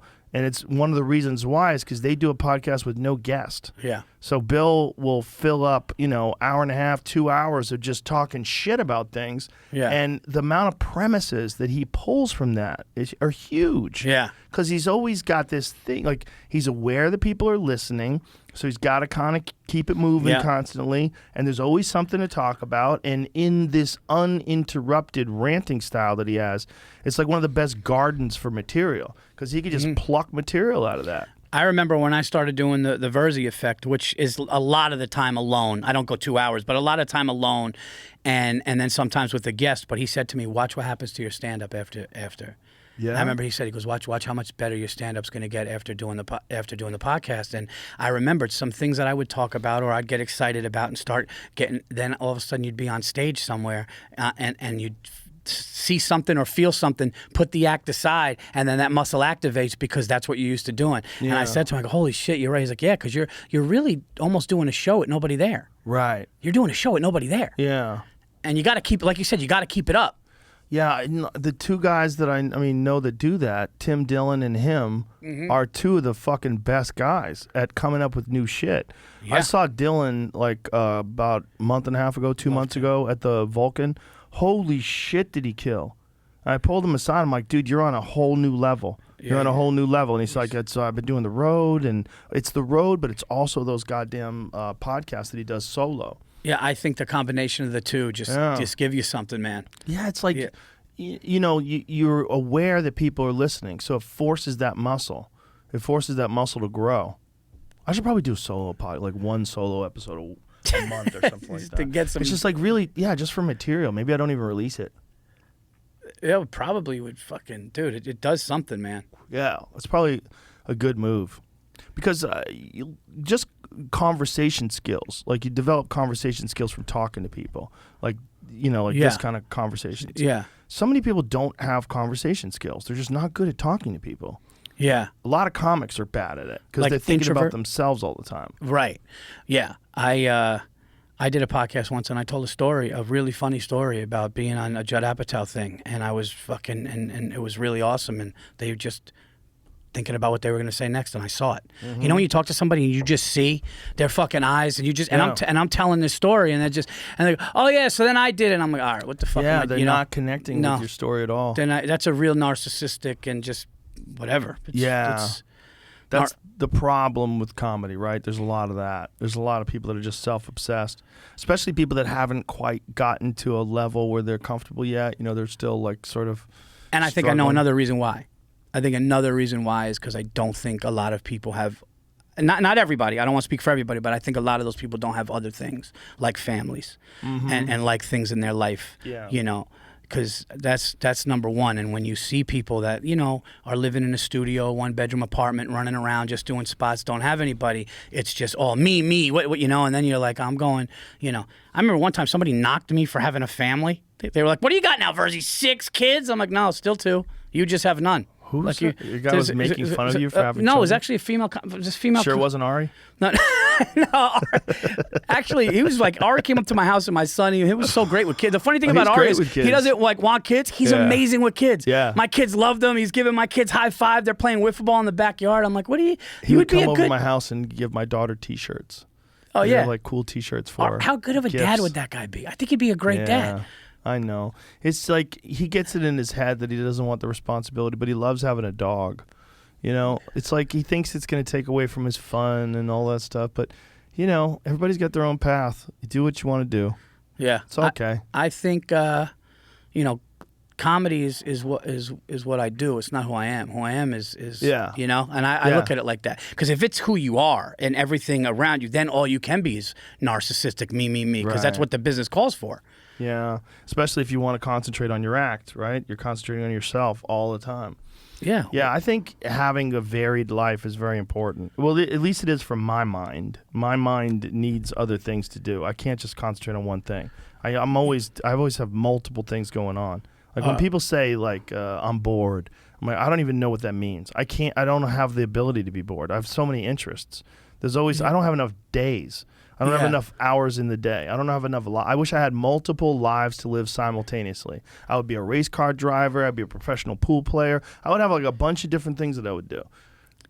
Are you one of those guys when you're home, like you're working, like you'll build a deck and shit, or no? Okay, No, yeah, not okay. build a deck. Yeah. That's No, I got friends that do that. They come home and they just start making shit. They Yeah. start building shit. I'm just like, well, that's cool too. If that's what you're into. yeah, I can't. I probably would get into it. I bet if I started building a deck, I'd probably take great satisfaction in it. But I just don't. I also don't get into things that I know are going to take too much time because I don't have that. Like that's why I won't Yeah. play golf. Oh, dude. Yeah. Do you play? I just got Bill just called me up and he goes, VIrzi, you're gonna be real fucking happy. And he goes, I just did this golf thing and I'm in. And he goes, we gotta, even though we don't work together anymore, he goes, we gotta do something where we do one outing a year. So because this is the thing about golf, it gets a bad rap. It's you versus your brain, dude, and it really is. And all these guys are like, fuck golf. Golf, it's like, it's hard and you suck at it. That's why, and it takes a lot to get good at it. And it does, because all it is your score getting lower. And Joe, it is the most mental, because 1 inch wrong, one turn wrong, the fucking ball's gone and your score is shit. And when you're sitting there and you go, okay, that's why Tiger, man, when Tiger was at the height, and like, remember when Tiger was, I'm talking about when he was winning the Masters by like 18 strokes, the second guy was so far behind, his mental thing, he was like, he just knew. But you stand over that ball and you have to make a shot to save that hole. It's a mental game between yourselves, and it's amazing. And golf, I was just actually talking to one of you guys out there that there's good golf out here. Oh yeah. Do you play or no? No. Jamie does. That motherfucker's obsessed. Are you? Jamie has a machine out back where he whacks golf balls into this giant net. Oh, and nice. it shows him on the computer how fast his drive is. And What, you have that? You don't have that here, do you? yeah, he does. Yeah, TrackMan. Yeah. In this thing? This place is big. There's a lot of shit going on in this Show you place. afterwards. You If We have a whole- can I whack a drive into the screen? Dude, and here's the thing: golf is a 4 or 5 hour mental break. And you know when the best time to go? I told I go on Father's Day. I told my wife, don't call. Just don't call for 5 hours. I'll come home. Really? Oh yeah, because sometimes you're on the course and they're like, "Hey, you want to pick up dinner? When you coming home? What hole you on?" Ruins it. It ruins it. But You no, I need that love little escape. Yeah. I It's an get it. escape. It's a mental. It's a 4 hour vacation, even when you're close to home, because it's outdoors. You see wildlife. You just see shit running by, and I bet it's amazing. awesome. Oh, and you could bring booze, Yeah. sticks. I bet it's awesome. It's like a fucking guy party it's amazing. And when he says sticks, he means cigars, ladies and gentlemen. A lot of people are like, what is this stick talk? Oh yeah. It's So I'm East sorry. Coast. I'm sorry. Yeah. Is that? Yes. It's East Coast cigar yes. talk. A stick is Yeah. a cigar. So, yeah. These are good, by the way. These Cohibas. Oh, very yeah. nice. It's a Connecticut wrapper. So Is that you out there? No, it's just Who's this? The thing you sent Oh, me that's the guy with the fucking bear. grizzly bear. Yeah, I sent this to Jamie. This guy's trying to nail this putt, and there's a literal fucking grizzly bear behind him. Where is this? Do we know? No, but there's been a few videos like this where there's a lot of bears Can on you courses. make that bigger? Is that a brown bear or a black bear? That might be a black bear. That's a color phase bear, which is not as dangerous. That looks like that looks like a grizzly. that looks like a grizzly with the different shades of brown. Well, it's that you get that in black bears. Oh, do you? Yeah, they're called color phase bears. Mammoth Mountain. Mammoth Mountain. Let's find out where that is. Where is that at? Mammoth Mountain. is in California. Mammoth? Oh, Yeah. then it's a brown bear, or then it's a black bear. Then, if it's Mammoth Mountain in Mammoth, California. That's Okay. Probably. Yeah, it's that's not Mammoth for sure. Yeah. Okay, yeah. Well, that's So that's not a- that's a not black- as dangerous. That's less dangerous. There was one with but a not a lot less dangerous. They when they attack you, generally they're trying to eat you. The difference between them and grizzly bears: when grizzly bears attack you, usually it's because you startled them, like you ran across a mama and the cubs, or something along those lines. Yeah, if you're near, we had a black bear go into my wife's garden, and he ripped like the Hulk, dude. He ripped the bars, and he went in and he ransacked the place, and she was devastated. She put this beautiful garden together, and this thing just Where was this? destroyed it. In Long Island? No. I live in northern Westchester. Oh, there's black bears out there? Yeah, there's black bears out there and bobcats. There's a lot of black bears in Jersey. Jesus Christ. Yes, Jersey has a lot. Check this out real quick. Sorry, what are you talking There's about, another black one? bear? Well, this guy's hitting a drive, Yeah. but there's a bear right here. Right? Watch what happens after he hits it.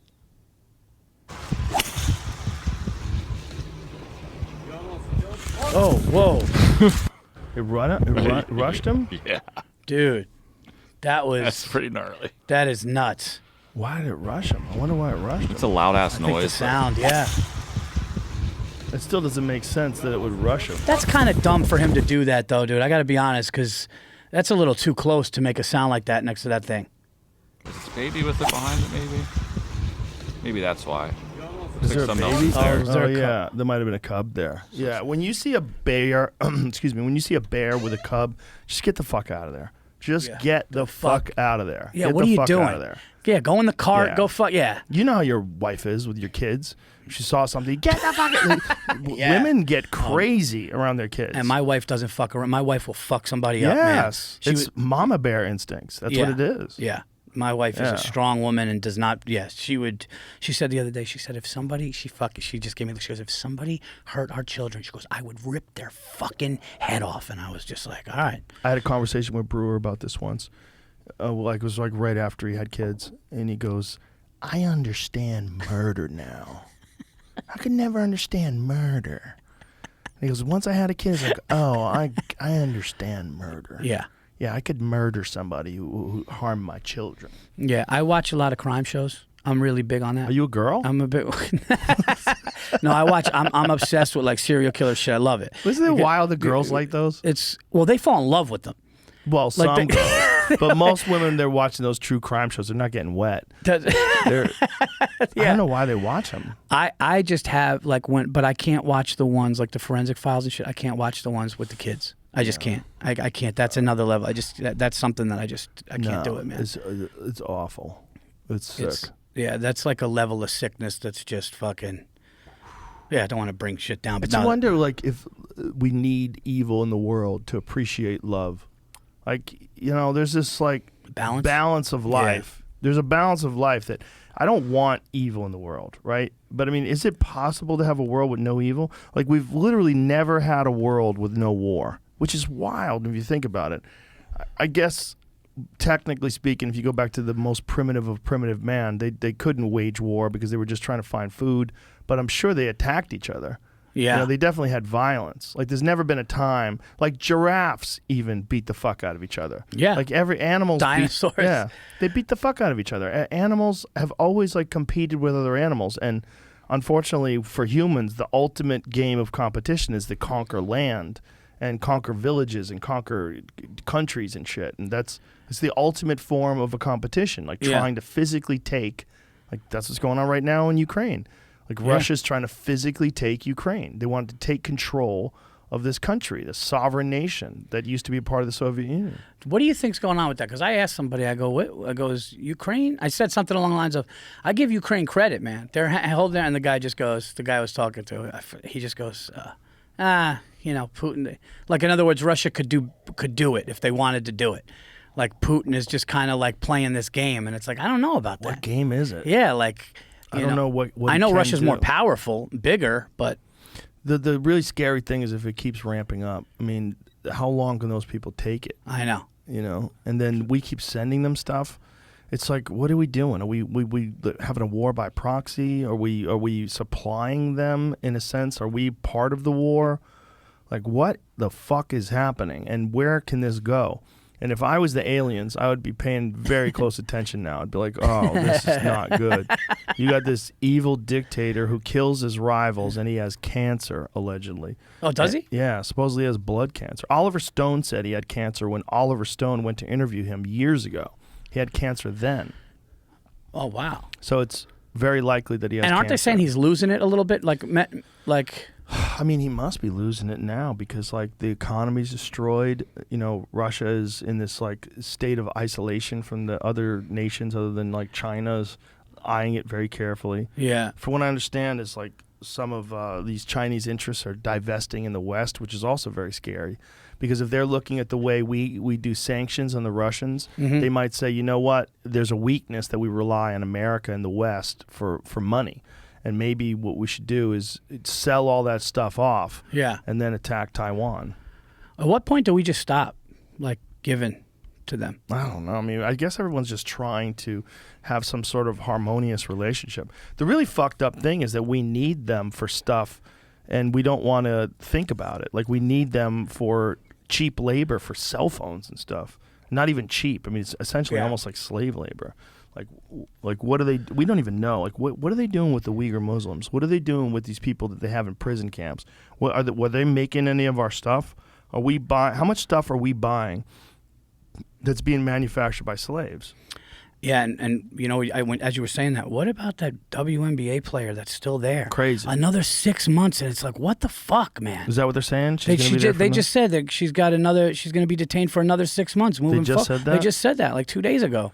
And I just saw that, and it's like, that's not good, man. Oh my God. That's like, you know, get her out. Like, can we get her out of there? I don't know what we could do. They want to trade her for an arms dealer. What is this? Brittany Griner appears in court, gets detention in Russia extended for 6 more months. That's insane. That's fucking really insane, man. It's really brutal, man. And she had a CBD vape pen, which is wild. That is like wild, right? I mean, she's got a vape pen for. I mean, she's a fucking professional athlete. The people that love her probably are going, is she ever coming back? Like that's imagine loving. Like, her wife is going, like, trying to talk to Biden, going like, can we get her back? Yeah. I think they wanted to trade her for an arms dealer. There's Jesus. an arms dealer that we have in detention, like an illegal arms dealer, and they wanted to trade her for him, and they keep saying no. I don't know what they're doing. You know, a vape pen. It's like, you know, it's not like she had kilos of cocaine. Something. It's like a vape pen is like, whoa, she could face up to 10 years in prison if convicted. Oh my God. The pending the trial outcome of a trial is scheduled to start on Friday. She made an appearance in Russian court with ordered to stand trial on cannabis possession charges following her arrest more than 4 months ago. So she's going to be in there a year at least. Sullivan said on Tuesday that he and the Secretary of State Anthony Blinken have both spoken in the last few days with Griner's wife to convey our very deep. That ain't helping. Sherelle Griner last week said she hasn't spoken to her wife since February and that she tried to call through the U.S. Embassy in Russia for their anniversary, but they were never connected. Fuck. Yeah, dude, it's bad, man. That's horrible, man. It's over nothing. It's like she's the clearest form of political prisoner. She really is. You know what's weird is I was walking in the hallway with her at Mohegan Sun, and I just saw her, and just like thinking that she's over there in Russia. It's just a really bizarre thing for nothing, man. And what do you think they're keeping her? You think they're like taking, like, you think it's like a good situation, like a comfortable? It's a publicity thing. It's they're showing their big dick. Like, fuck you. We'll just keep your girl, and we'll lock her up in a cage. Fuck you. Biden could get her out. He should get her out. He's got to be able to get her out. Yeah. Right? Like, is there? I mean, I don't know. I don't understand. And I'm not saying that shit. No, listen, I'm one of these Americans that I root for every president.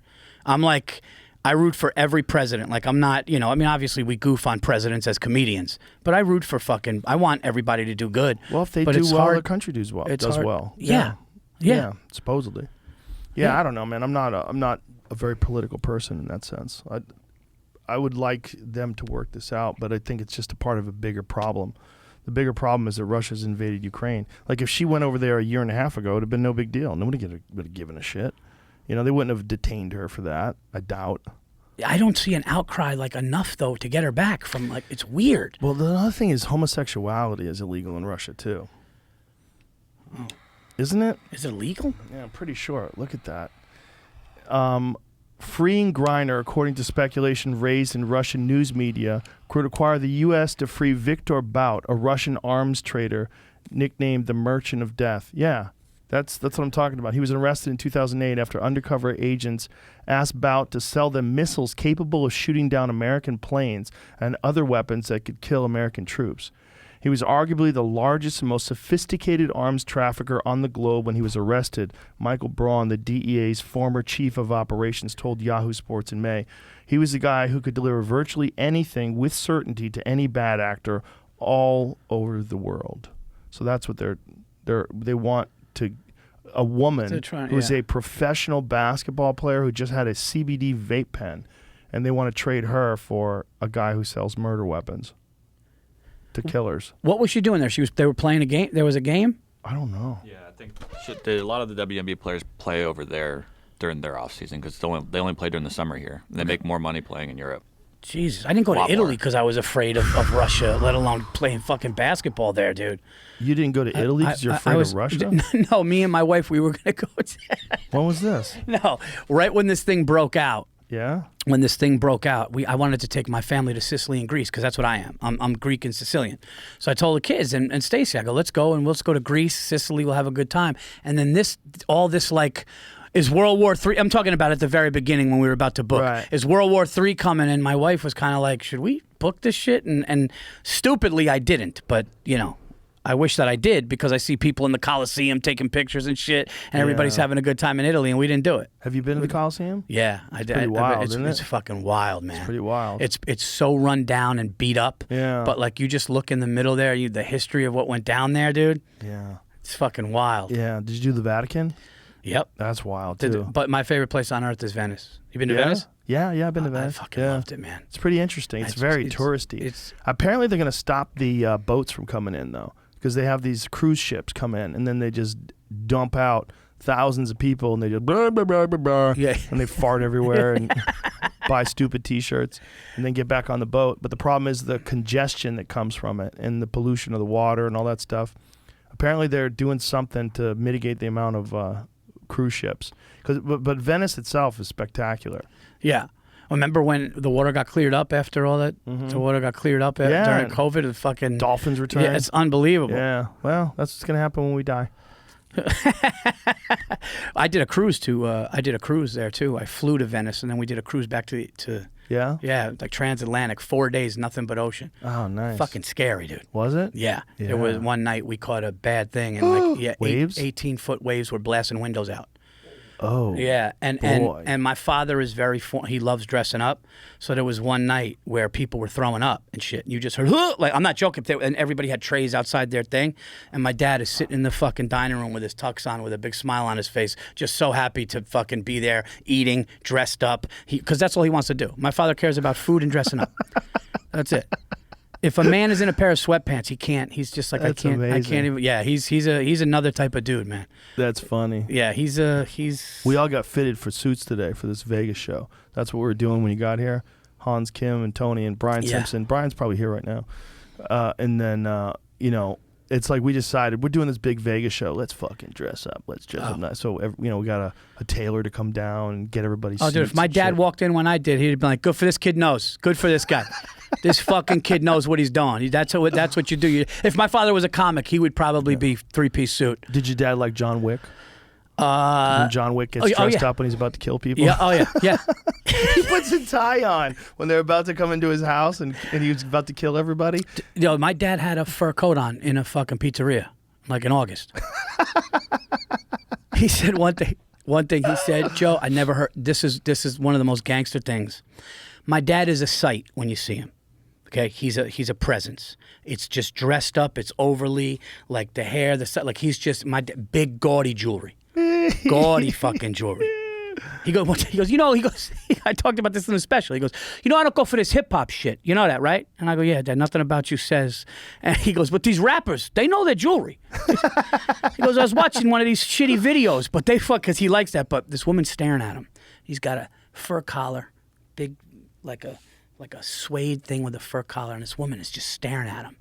And he just stops, and he looks at her, and he goes, I owe you money? And she goes, excuse me, what? He goes, no, I'm just curious. Do I owe you money? Because the last person that stared at me like that, I owed her money. And she just fucking froze. He goes, okay, have a good day, and got in the car, and she just fucking, I've never seen anything like it. He just said, do I owe you money? And she just goes, no, why? He goes, why are you looking at me like that? The last person that looked at me like that. But see, my dad always talked to me against the mob. That's the one thing he would always, because he knew them, because he was Sicilian. Mm-hmm. But he would always be like, you can't get out of that. Yeah. It's street stuff. You're smarter than that. Use your mind. Like he would always do that. My grandmother went to jail for bookmaking. Did she? Yeah, she was running numbers. My grandmother was running. No. Yeah. And what? we would always go, where's Grandma? Oh, she's visiting Aunt Marie. You know, and like she was in jail knitting for the guards. She wouldn't say shit to anybody. Are you Italian? Yeah, mostly. Yeah, 3/4 Italian, 1/4 Irish. What? You're more Italian than I am. Yeah. Holy Sicilian or northern? Mostly that. Yeah. It's like my grandmother I think was part, and she was just a gangster old lady. She wouldn't rat on anybody, so they kept her in jail for 6 months. What? That's great. Your grandmother was a fucking numbers runner? Yeah, my grandmother ran numbers. She was a gambling addict. All she would always want to talk to me about the numbers. I was gonna play 5-4-3, and I said to myself, I'm gonna change it to 2, 5-4-2, and 5-4-3 came in. It was one of those things. She would always like think she was psychic too. It was really interesting because she never could predict anything. Well, what neighborhood? It was in New Jersey, Newark. They lived in Newark. They were we lived on North 9th Street. I lived with them actually when I first moved to New York. It was a real wake up call for me. That was a very important moment in my life because my grandmother had an aneurysm, and she should have saw that coming too if she was psychic, right? Right. She had an aneurysm outside, and she fell, and she was there for hours before anybody knew. My grandfather came home, he found her, the ambulance, the whole deal.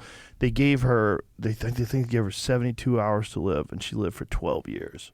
Wow. She's a tough old broad, but she was hurting, and she was in agony, and she couldn't move. She had bed sores, and there was a full-time nurse at the house, and my grandfather would have to take care of her. And I remember just realizing, like, life is fucking fleeting. Life is fleeting. And here I was 23, 20, somewhere around there, 24 maybe. And I'd moved to New York because I just signed with my manager, and I needed a place to stay. Mm-hmm. And so my grandfather said, come stay with me. So I stayed with him in New Jersey rather. In New Jersey, where they lived, in the 1940s was a Italian neighborhood. It was all Italian. Like there was still some bakeries in that area. Yeah. But they did this thing called block busting, where they would go door to door and say, hey, black people are moving into this neighborhood. The real estate values are going to crash. Sell your house now. And they got everybody to sell their house. My grandfather was like, fuck you. I like black people. Get out of here. And so he was like this one Italian guy that lived in this neighborhood. And it was originally all black people moved in, and then it became other immigrants like Dominicans and Puerto Ricans and the like. And when I was there, the kid next door was selling crack, and the kid next door was a drug dealer, and they battering rammed his house. He had an Audi, a nice Audi. I remember looking out the windows, guys, like this fence and fucking locks and everything. He's got a nice Audi there. Yeah. Like, what is this guy doing? Yeah. He was selling drugs, and my grandfather just lived this life for the last days of his life where he's just taking care of my grandmother. And then when my grandmother eventually died, he died like a year later. Like that happens. Yeah, just riddled with sadness, and it was horrible. He just was lost, But it was, for me as a young man, just starting this dream of trying to be a comic and being around people that were at the last chapter, the last few pages of their story. It was like a real wake-up call. Like, you gotta do something in this life. You gotta go out there and take advantage of this youth and this mm-hmm. Your fact that you have a healthy life, you have a healthy body. You can still, you're active. You can still do things because you could be like your grandmother. Yeah. It's you just brought me back to you think about life, dude, and how quick and how wild it is. But 2016. Was one of the worst years of my life. I talked about it a little bit on Honeydew with Ryan Sickler, who I love Ryan. And but dude, shout out to Ryan. I love that dude. I love Ryan Sickler. But no, dude, 2016, I caught this darkness that I just didn't fucking know why or how. Because my not on my father's side, but my mother's side, the Greek side, is a lot of Greeks are very. I'm sure I don't know if Giannis talked about the Greeks are very neurotic, anxiety ridden, always kind of a worry. My mother was a worrier. If something happened on the news, somebody fell down the stairs. You can't go to the stairs. You're gonna like that was, but always.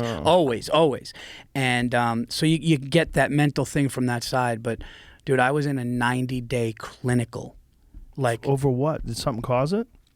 Yeah, what happened was I was going through something mentally, and it was causing my body to do things, and I thought that it was my body. What was going through? What were you going through mentally? So I just was getting real. I was just getting really sad, and I was just getting Over really nothing? I started feeling like something was wrong with me physically, but it was my OCD and my mind telling me that. So my body and my muscles things started to get weak, and I started to feel something was wrong. And I would tell my wife something's wrong. She goes, nothing's wrong, and it just kept going and going. And dude, I was in a bedroom for 90 days. Going to get a glass of water was the fucking biggest task in the world, and I couldn't even look at my kids because I didn't think I'd be around. I didn't think I'd see them grow up. Jesus Christ. So there was nothing physically that was happening, just nothing caused it? And I went to the doctor. I was on stage in Hartford, Connecticut, and I'm on stage having a monster set, and I'm like having an out-of-body experience. I'm in a full-fledged panic attack. Oh, my God. I saw And you're killing. I saw tables laughing. And so, we're here to see you tonight. I saw tables laughing. I was in a full-fledged panic attack, and it was like I was standing next to myself, and I was dizzy, and I didn't want to fall down, so I kind of put my hand on something, and I drove home 100% convinced I had a brain tumor. Oh, my God. So I called the doctor, and the doctor's like, I told my wife, I said, I have a brain tumor. Oh, my God. And they were like, what? So I went to the doctor for weeks, and he goes, Paul, they put me, he's like, if this is what it's going to take. So I went to the scan. And I'm going through a brain tumor, and I was like in the waiting room with my brother, and I'm hugging him. I'm saying, "I love you." I go, "Dude, they're gonna find out. They're gonna find out some shit right now," and they didn't. And then and then it went to something for 90 days, and I was like, so when you convinced. found out that you didn't have a brain tumor, was it a relief at all? It was a relief for the moment. But then it was something else. I was in this place where I couldn't accept from professional doctors, okay, that something wasn't wrong with me. And it was 90 days, and my kids were like, just, is Dad still? And I was just like, Dad will get better. But it took 90 days. I didn't think I was coming out of it. And then I realized that it was all my mind. And it was a really deep, bad depression, man, real fucked up. And it was at that moment when I got better, I was like, fuck it, dude, anything, So nothing caused it? There was no, trigger? The therapists say that something probably was happening and going on that I don't even know. They were trying to talk to me about things when I was younger and stuff, but it started physical, and my mind went to something wrong with an illness. And I was in a dark place, and my wife was gone. Do you run? Do you ever do cardio or anything like that? That's what they told me to. They told me to do that. I was going to the track and running and trying to get. Did that help? It helped a little bit. Yeah, it definitely helped a little bit, and it started to slowly get me out of it when I did it. So it was really hard to get up and do it. And they told me to walk my dog first. That was the first step. Doctor said, go walk your dog for a long time. Right. But I would have panic attacks while I was walking them and shit. Jesus Christ. And yeah, man, and then I got out of it, and I got better, and I got stronger, and I had friends, to be there for me and talk to me about it. But it was like 90 days. I don't think I was coming out of it. And then after that, I was like, and then I learned a lot. I read a lot about mental health. I read a lot about OCD, anxiety, and because I'm not a fully depressed person, but it goes to that with the anxiety and the OCD. And it's something that I think is in my family, so I try to fight it, But do you think it's the way you were raised, or do you think it's a genetic thing? I think both. I think that what happened to me, the way things went down when I was younger, and then also some things maybe on my mom's side. Yeah. But it would suck, man. It would suck to be there because what hurt was and I would never kill myself. See, that's what, I was so bad that I was like, I understand why somebody would do that, but I would never do that. So I'm really sad because I'm just going to live in this. Jesus. So, and I was like, is this ever, because once 3 months, and then I actually learned that it was like a 90-day, you can be depressed for that. And that was the first time it happened that bad. But when I got out of it, I was like, fuck this, dude. I'm life is too, my mom had stage 4 cancer when I was younger too. That's what, actually Giannis said that's what he thinks it's from. When in 1997, my mom got diagnosed with a rare stage 4 cancer, and she was on her way out, but the Dana-Farber Institute in Boston came up with a test drug, and she's alive today because of it. Wow. 100 people took the test drug. Wow. And it worked on 26, and she was one of them.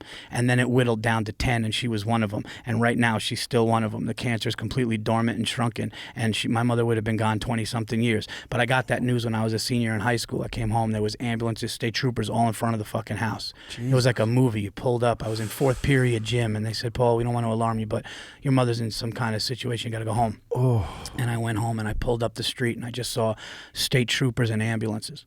And my mother's best friend goes, she's all right. And my mother was like pale white on a gurney. And she didn't want me going in the ambulance with her. And I found out she got like Spitting up blood. yeah, all over the ambulance and shit. So so some people think when I thought that maybe when I thought something was wrong with me, that was it, and that's what triggered it. But yeah, it was a really hard thing, and sometimes I still deal with it. But it's a good thing for you to talk about, because there's a lot of people that don't understand what that's like, and they don't understand like how a person who is a successful comic, who's doing well, you have a family, you're loved, how could that be possible?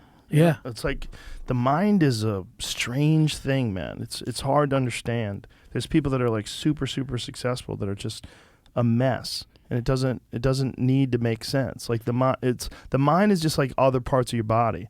Like you could get like a pinched nerve and your arm doesn't work right anymore because there's something wrong with your body. Well, could be something wrong with your mind too. Yeah. Your dopamine levels could be low, your serotonin levels could be low. There could be something wrong, and then it just triggers it. And nobody, like what people know about the mind is so fucking confusing. They even like when I've had friends that got on SSRIs and antidepressants and shit, and it saved them. Mm-hmm. And it's one of the reasons why I'm very hesitant to say that people should take medication. But I have friends that have taken medication and it changed their life. It really did. I have one buddy of mine that I used to do jiu-jitsu with. He was like fucking really depressed, and he was an alcoholic, and he was a mess. And then he started taking medication and like some sort of SSRI, and it got him out of the funk. And then he started doing well in his life. And then he started doing jiu-jitsu, and jiu-jitsu sort of became his medication. And he got really good at jiu-jitsu.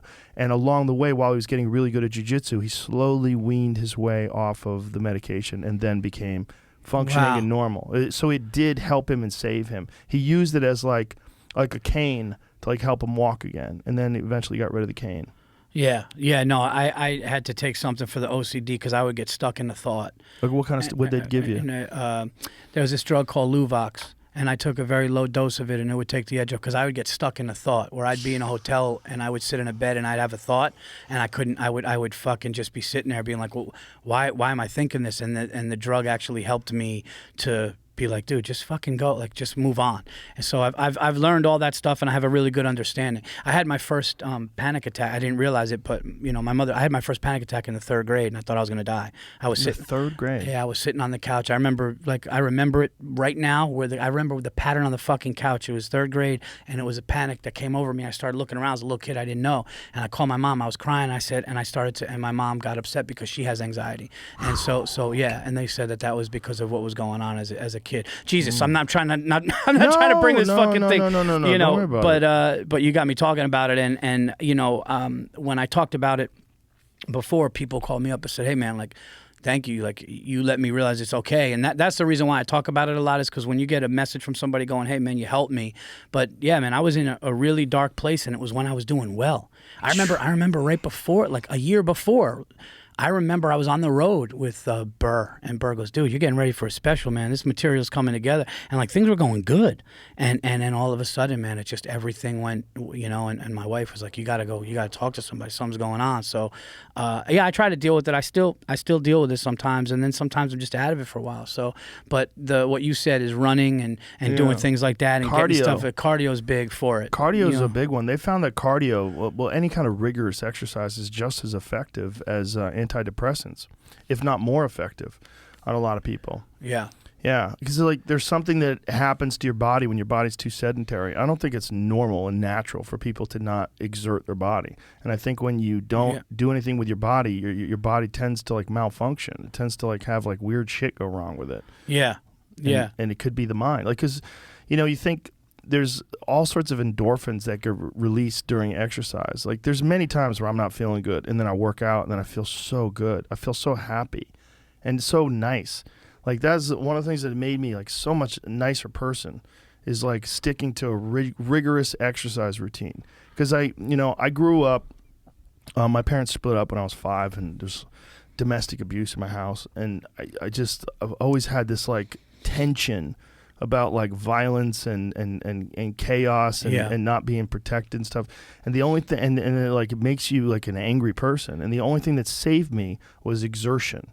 Like when I would exert myself, when I would work out, like in martial arts in particular, afterwards, I was the nicest person in the world. It was just like, it made me, my mom still talks about it to this day. She's like, there's 2 yous. There's you before you started training, and then there's you afterwards. You became a different person. Wow. Because when I was like 14, I was like this fucking angry kid, this angry, confused, insecure kid. And then I started training. And then the martial arts was like the first thing that I ever did where I didn't feel like a loser. Where I was like, oh, I can get good at things. Like I'm really good at this. Like this, I got praise for being good, and I got praise from my instructor. It became a big deal. And then I realized that, like, oh, I can't just sit around. Like half of the reason why I work out a lot is not just I like to look good and be, healthy physically. That's true too, but it's my mind. I can't leave that motherfucker alone. Yeah. Like that motherfucker needs to go for a run. Like it needs to do stuff. I don't trust it. I don't trust my mind. My mind is it's primitive.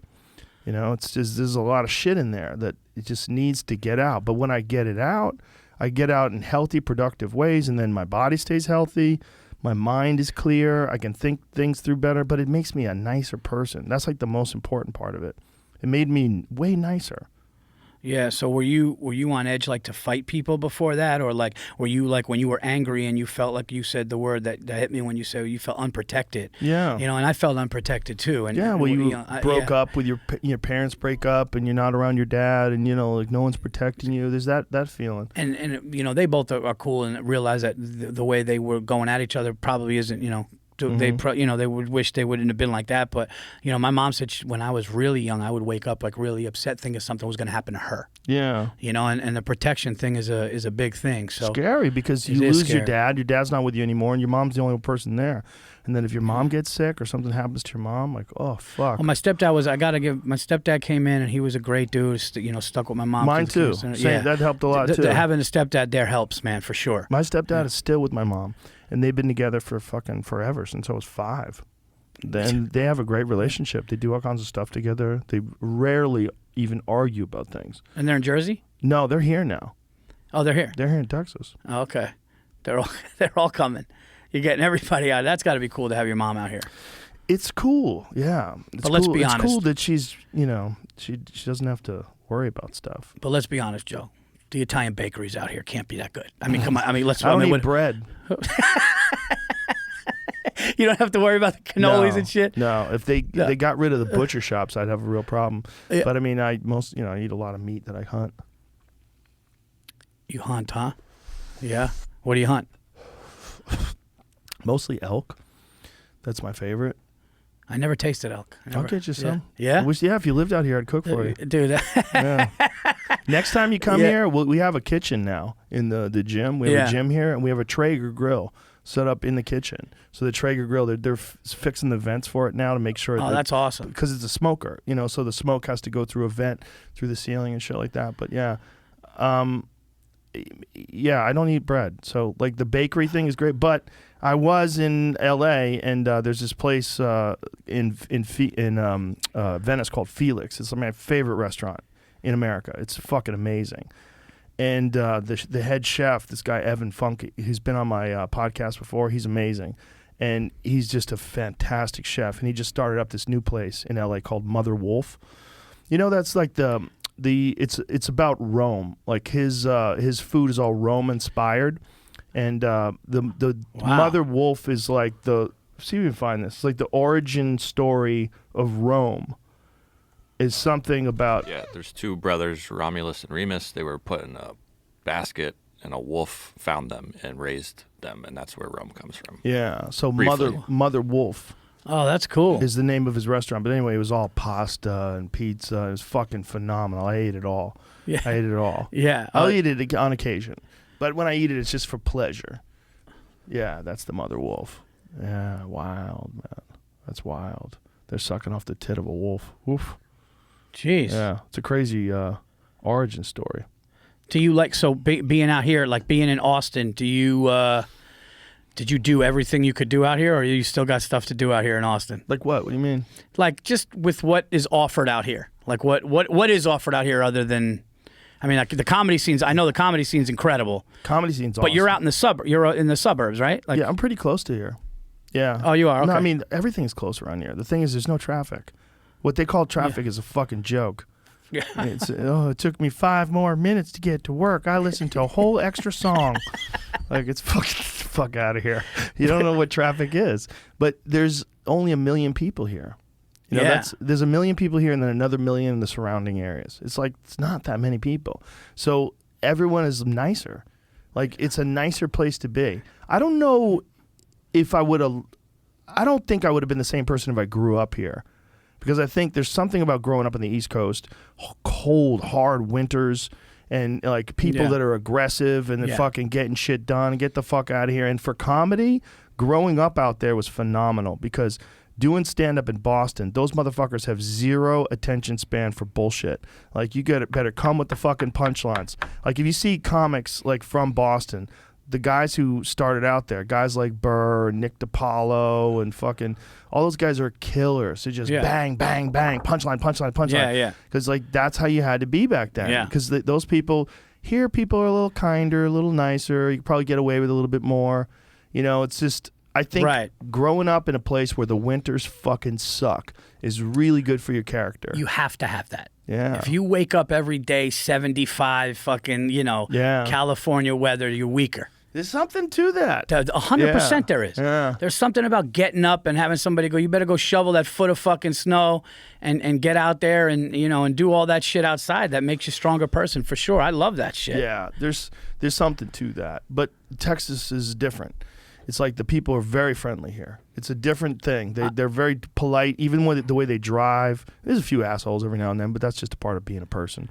But people like let you in their lane. They wave to you. I have a guy in my neighborhood, and this guy is this older guy who's always working on his garden. And every time I drive by, this guy waves. Yeah. I don't know this dude, but every time he drives by, he puts his hand up, I put my hand up. I look forward. When I'm driving, I go, there's that guy, and we're going to wave at each other. Oh, dude. And I drive by, I give him that, he gives me that. There's something about that. Just with a neighbor you don't know. Yeah. Don't you know? I don't know that guy, but I love him. Yeah, I did. I know I'm getting older too, not from physical shit, but from shit I say, right? Like little things I say. Like I go to this cafe all the time, and I love talking to older people. I love talking to 60, 70-year-old people that lived. I just love it. But I love the fun shit that they do. So this guy, he always sees me. He likes me, older Italian guy. And he goes like this. He goes, hey, Paul, how you doing? And Joe, without even thinking, I just go, if I was doing any better, I'd be you. And I pointed. And he goes, and I loved it. And I swear to God, he just goes, if I was doing it, I like that. That was the old. I was like, oh, I'm in my 40s, but I loved it. I loved that because it was a quick thing. It was like old man shit. Old man shit. Oh, dude, old man shit is the best. I was playing golf with this guy, right? I hit the ball. It starts out low, and then Jamie, you know those ones that like start gliding, but then all of a sudden, right? And he just goes. Old guy goes. He goes, oh, it's the mother-in-law shot. I go, what do you mean? He goes, yeah, the further away it gets, the better it looks. And I just was like, what? And like, but it's like corny, dumb shit, but those old guys have a good time, man. Well, there's a thing, a camaraderie of saying stupid shit to people, like with each other. You know, he's saying things like that to each other. It's like we're agreeing to be nice to each other. It's almost not about the thing. Right. Yes, like I like even when you talk sports. Yeah. You know, dude, you see who they drafted last night all the time? We're just trying to talk. Yeah. But I love that because that's life. That's like, Yeah. that's living, man. Yeah. You know, because that's a guy that's seen a lot more than I have, but in that moment, we're kind of on the same thing. I love that shit. That's why people like to have shared hobbies. They talk about their shared interests, the things they're really into. And sports is a great one because there's so much going on. There's always some activity happening, you know? Yeah. Sports is an unbelievable thing to, that's actually how I met Burr, because I'm a New York guy. He was a Boston guy. I opened for him. And Bill is so funny that when we met, I said to him, who he's a fan of, I go, dude, these 07 Patriots is the best offense I ever seen. I'm saying something nice about his team. He called me and told me for 45 minutes why I was wrong about his. He goes, VIrzi, this is what their defense did. I'm just going like, I was agreeing with you. But the thing about Bill, he's such a born contrarian. I love bringing things up to him that I know he's going to disagree with. I'll say things to him just to fuck with him, just to like get him wound up. Oh, dude, I did state college right after Joe Paterno's statue came down and shit, and I was at state, and they were like, they literally said when we got there, like, there's no talking about him here. So you get on stage, there's no talking. Like this was when like the town was devastated. So I go into the hotel, I'm on the phone with Bill. And I go, what the fuck, man? He goes, what? And I go, this is the carpet here. I was like, this is like 1990. The thing about me, Joe, is I just like a nice place to stay. Okay, I'm a little bit like that. I want fucking. I want slippers and a robe, even if I'm not going to use them. I just want them there. I want to know that they're there. I like cucumber water downstairs. I like that shit. It's just who I am. Maybe from my dad, right? And but I don't go too much. My dad had like his initials engraved on his slippers and shit. Nice. You know, yeah, TJV on the fucking on his license was TJV. You know, but I'm on the phone with Bill, and I go, this fucking hotel's a shithole. And I sit on the bed, and he goes, VIrzi, you're starting to make, go to another hotel. He goes, go pay. And I go, you know what, you're right, I'm going to leave. And then we argued why. I said, Joe Montana. He said, this is years ago. I said, Brady's better than Montana. I agreed with, I said, his guy is better than Montana. We screamed at each other for 3 hours, and it was too late for me to check in the other hotel. So I had to stay in this shithole because he fucking had me on the phone arguing, and I was arguing saying Brady, because I said Brady was the best before he got the rings that he got. But that's the funny thing about, Bill is that he's such a nice kid, man. He's the best. He's the best, and he's so nice, but we used to get into sports arguments that didn't make sense, but it was like camaraderie. Yeah, there's something fun about that. Yeah, that's why they love those sports talk shows where people get together and talk about sports. Yeah, they love it. People love that. Like MMA guys love it to death. I mean, there's so many fucking MMA shows where guys just get together and talk about fights. Well, now I do. I wasn't a UFC guy for years. I was like, and then now, dude, the last 4 or 5 years, I have fight night at the house. I can talk about it probably compared to you at I'm like a decent open mic level to talk about a UFC. Right. But now I'm starting to like, who I like? I love Bobby Knuckles. Oh yeah. Yeah, and I thought that second fight he had with Adesanya was close. It was very close. I thought it was really close. I love that kid. He's I think great. There's something about him that's I don't know, it's like just watching him and his dad interact, and there's just something about him. And I love what he said. He's like, man, I thought I did, but I guess in that you got to beat the champ. You got to really beat him, right? Well, that fight I would have to go over and watch and score it, right? I'd have to go over and sit there and go over each individual round and score it. But I don't think you have to. I mean, you have to win a fight, right? I think when someone goes in there, you have to beat the champ to win the title. But if you win the fight, you win the fight. So the problem with MMA, and I've said this ad nauseum, so I'll just quickly cover it. Sure. The scoring system sucks. The scoring system sucks because it's a boxing system that they adopted. They adopted a 10-point must system. So 10-point must system is like, say if you and Jamie box and you land more shots, you would win 10-9. But if you dropped him, you'd win 10-8, right? A 10-8 round is a round where someone gets dropped. So it's pretty clear, and there's subjective elements to it, and there's bad judging in boxing for sure. Mm-hmm. But it's not a bad system for judging. For MMA, it's a very blunt instrument to cover something that's a very comprehensive sport. There's so many elements to fighting. I think fighting should be like the way MMA is. When I say fighting, I mean MMA. It should be. It shouldn't be like a 10 system. It should be like each thing that happens is worth a like this is worth 20 points. That's worth 30 points. So rounds should be 115 to like 106 round. That's like that. Yeah. So like because sometimes guys will win a 10-9 round.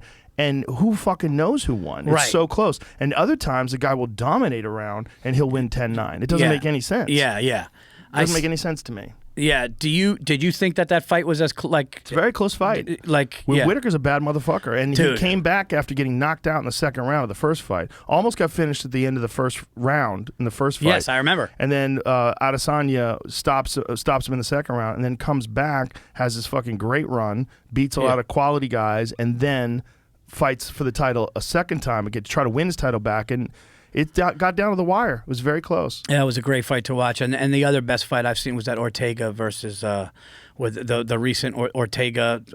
Who did he fight where he just got bloodied up, but both of them were beating the shit out of each other. They were the two team leaders on the what is it, Contender? No. Who was Ortega's last fight? I know who you're talking about. I'm stuck. Yeah, who the hell was it? Yeah, was it? Yeah. Volkanovski beat the shit out of him, though. No, that wasn't it. What was Ortega's last fight? It was Volkanovski? Yeah, he lost to Max, then he beat Chan Sung Young, and then lost to Volkanovski. That's UFC right. 266. So it must have been the Volkanovski fight, but that was a fight where Volkanovski. Oh, I know what you're talking about because he almost caught him a couple of times in guillotines. He caught him in a triangle and he caught him in a Darce choke. I think he was getting beat real bad, and then he Caught him started in a to. guillotine. Yeah, he caught him in a mounted guillotine and almost had him. And then he caught him in a triangle and almost had him. Yeah, that's the fight. Yeah, that was a brutal fight. And he was beat. I mean, but he was still going with his face battered like that, and I was just like, dude, holy. That's what it was. So it looked like he almost lost. Like between the 4th and 5th rounds, it looked like it was over. Like they were going to stop the fight, and then he came back in the 5th round and fought great. It's like that guy's got incredible heart. That guy's heart was on, and that's what I miss with boxing, man. Boxing. I used to love boxing, and it's like you can't. UFC's giving me something every 2 weeks. I got every week. I watched the ones at the Apex. I watched in Vegas, and boxing is like you got to wait a fucking year for. Well, for big fights, for big fights, you gotta wait. But it's just the UFC is just the way they do it is just they're way more organized. They're way more efficient. It's just a better system. The way they put together fights. I mean, they're constantly showing you fights. If you have ESPN Plus, I mean, it's fucking incredible. There's always fights on. We have fight night all the time. If we're off or whatever, and just come to my house. The neighbors come to our house. Giannis lives 6 houses down from me on the same side of the street. Oh yeah. Oh, his nice. dog and my dog are best friends for years. We go in the backyard and we yell. We see if we could hear each other. But yeah. Oh, that's yeah. funny. We live in northern Westchester, up in the woods, horse country, dude. Oh, that's nice. Horse farms and all that shit. A lot of deer out there, right? You gotta be careful driving at night. I had two of them told them I got my car had to be redone twice. Yeah. Damn. Yeah. That's a sad thing, man. This one was just waiting and they just dart out real quick. It's kind of weird. Yeah, it is weird. They don't know what to do with headlights. Yeah, because they break. It's like they break for second. Like to steal second. They just break one way, and whichever way they go, you're gonna get hit. They don't know what it is. They see a headlight. They're not evolved for headlights. It freaks animals out. It's like it just makes them panic. It's like the expression "deer in the headlights." Yeah. Did you hit one out here ever? No, I haven't hit one yet. Luckily, knock on wood. Yeah. Yeah, no, it's dangerous up there. You see all of them, but in all the years we've been up there, which is 9 now, $2 just saw.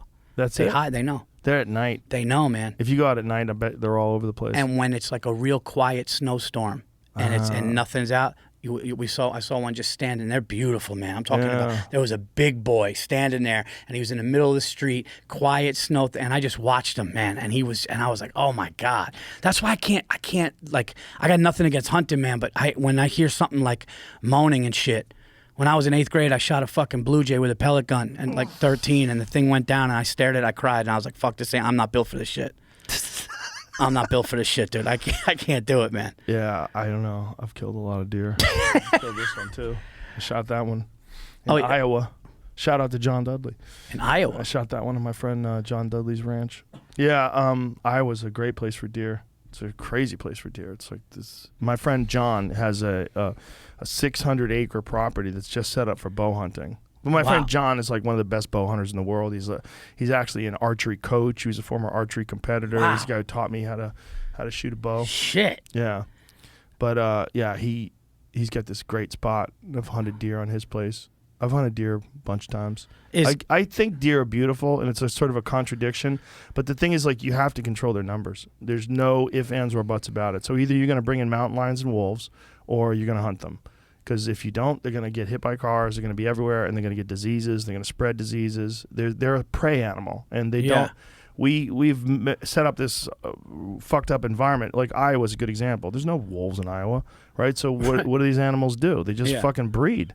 And so if you don't hunt them, and they're delicious, and you have to hunt them. I mean, they have to control their population.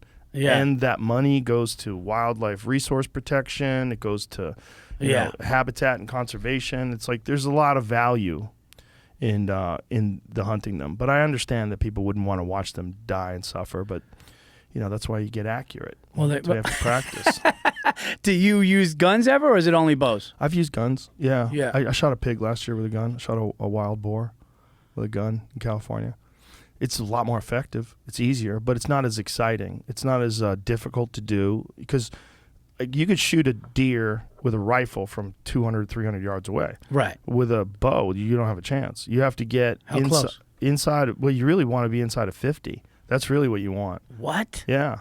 50 yards is what you really want. I mean, you could make a bomb. You could shoot a deer at 75 yards. An elk, I'll shoot an elk at 75 yards. I've shot elk at 75 yards with a bow.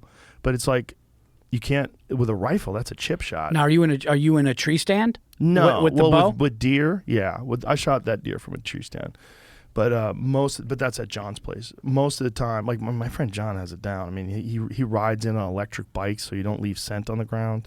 Holy shit! Oh yeah.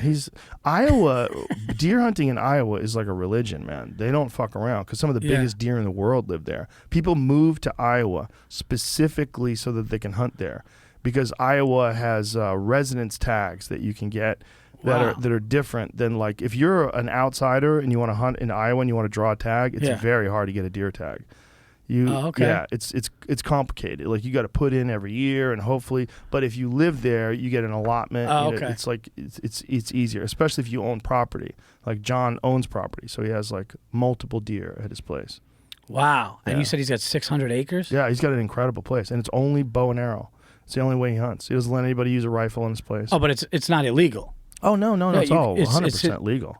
It's all legal. Just wants it to be that way. Yeah, no, he doesn't. He's an archer. He doesn't use. I mean, he has a rifle, but he doesn't use it. See, that's a motherfucker who could just go and survive. Like, if he was like dropped in the middle of a forest somewhere and a bow, he's fucking living. Oh, as long as he has enough arrows.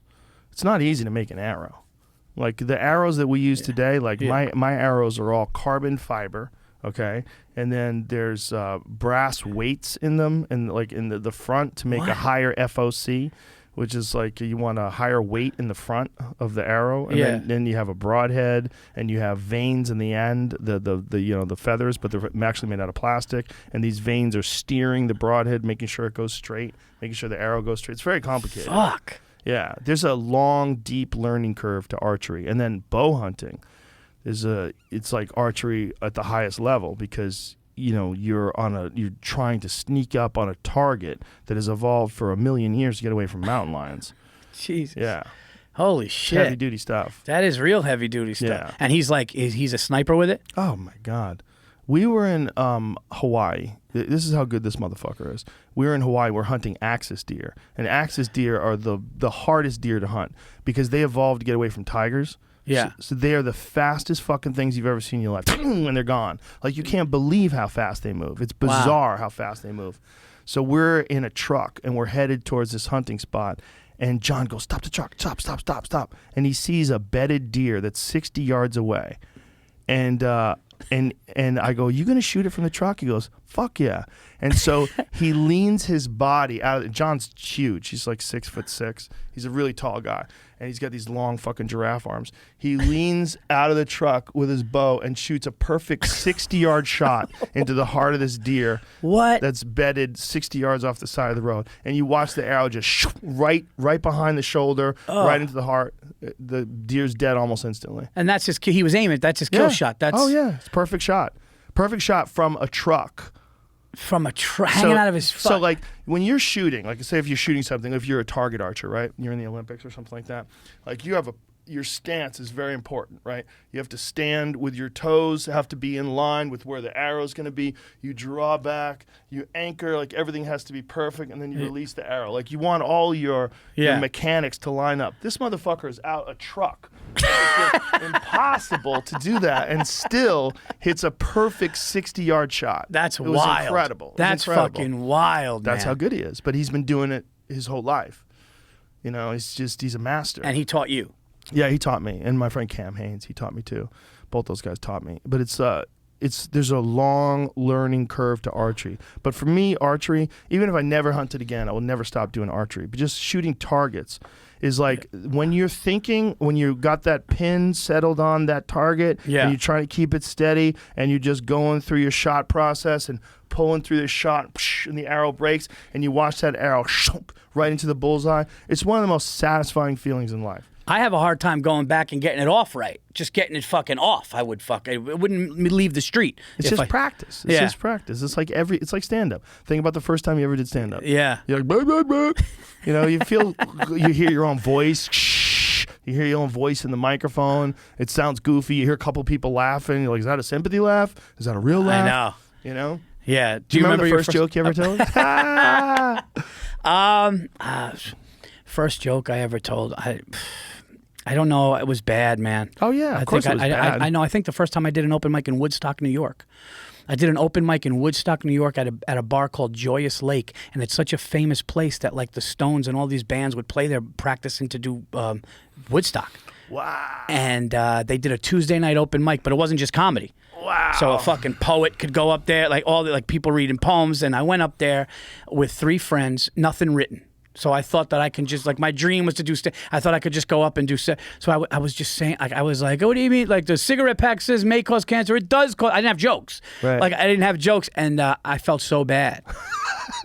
So the next day I went to the booker. I go, put me here next fucking Tuesday. I said, put me here. This is true. Put me here next Tuesday. And I wrote in my bedroom. I wrote 6-7 minutes. And I brought a couple of friends up there with me. And I did really good. And one local came up to me afterwards. He goes, way better than last week. I was like, I know, you fucking dummy. It was my first time. But yeah, that was in Woodstock, New York. Do you remember the first place you did? Yeah, I did Stitch's open mic night in Boston. And my first joke was, here's my impression of a hot girl getting pulled over by a cop. Do you realize how fast you were going? No. Do you like my tits? Yes, I do. Here's a warning. That was my first joke. Oh, it was so terrible. It was so and you probably like, oh, the thing, it kind of connected with some people. I was like, I got it. Whatever it is, I got it. But, what year was that? 1988. August 27th, 1988. Wow. Yeah. Well, That was in Boston. In Boston? Yeah. Okay. So you never did stand up in Newark? No. I moved out of Newark when I was 7 years old. Oh, That's when I moved to California. I lived in California till I was 11, Florida till I was 13, 11 to 13 in Florida, 13 to 24 in Boston, and then I moved to New York. Yeah. Do you remember the weirdest place you ever did stand up? Like the weirdest place? Yeah, I did a Jack and Jill strip club in Woonsocket, Rhode Island. And it was a Jack and Jill strip club is where a guy goes on and dances and then a girl goes on and dances. And it's for couples. What? Yeah, it didn't work out. It was like a concept. It was the concept they were trying out in the 80s, I guess. It was terrible, but it was also the kind of guy and girl that, first of all, there was no crowd there. There was like maybe 6 people in the whole place. And there's a guy named Brian Deary. And Brian Deary was like a guy who would book road gigs. He was a guy who started out doing comedy and then he became like a booker. Real nice guy. And he would always book me for these gigs. And this was like a brand new gig that he had. Like, you know, he would call up a place, hey, do you want to do a comedy night? And they said, well, yeah, you know, we actually have a strip club and we want to get a host for a strip club. So he says to me, do you want to host this strip club? I'm like, well, how much money does it pay? Yeah, I'll do it, sure. It was like $150, right? So I drive to Woonsocket, Rhode Island for $150 to MC. So I'm not just the comic. I'm also bringing up the strippers. So I would do a little comedy. And when I say I bombed, it wasn't that I bombed. Because I think when you bomb, there's some sound.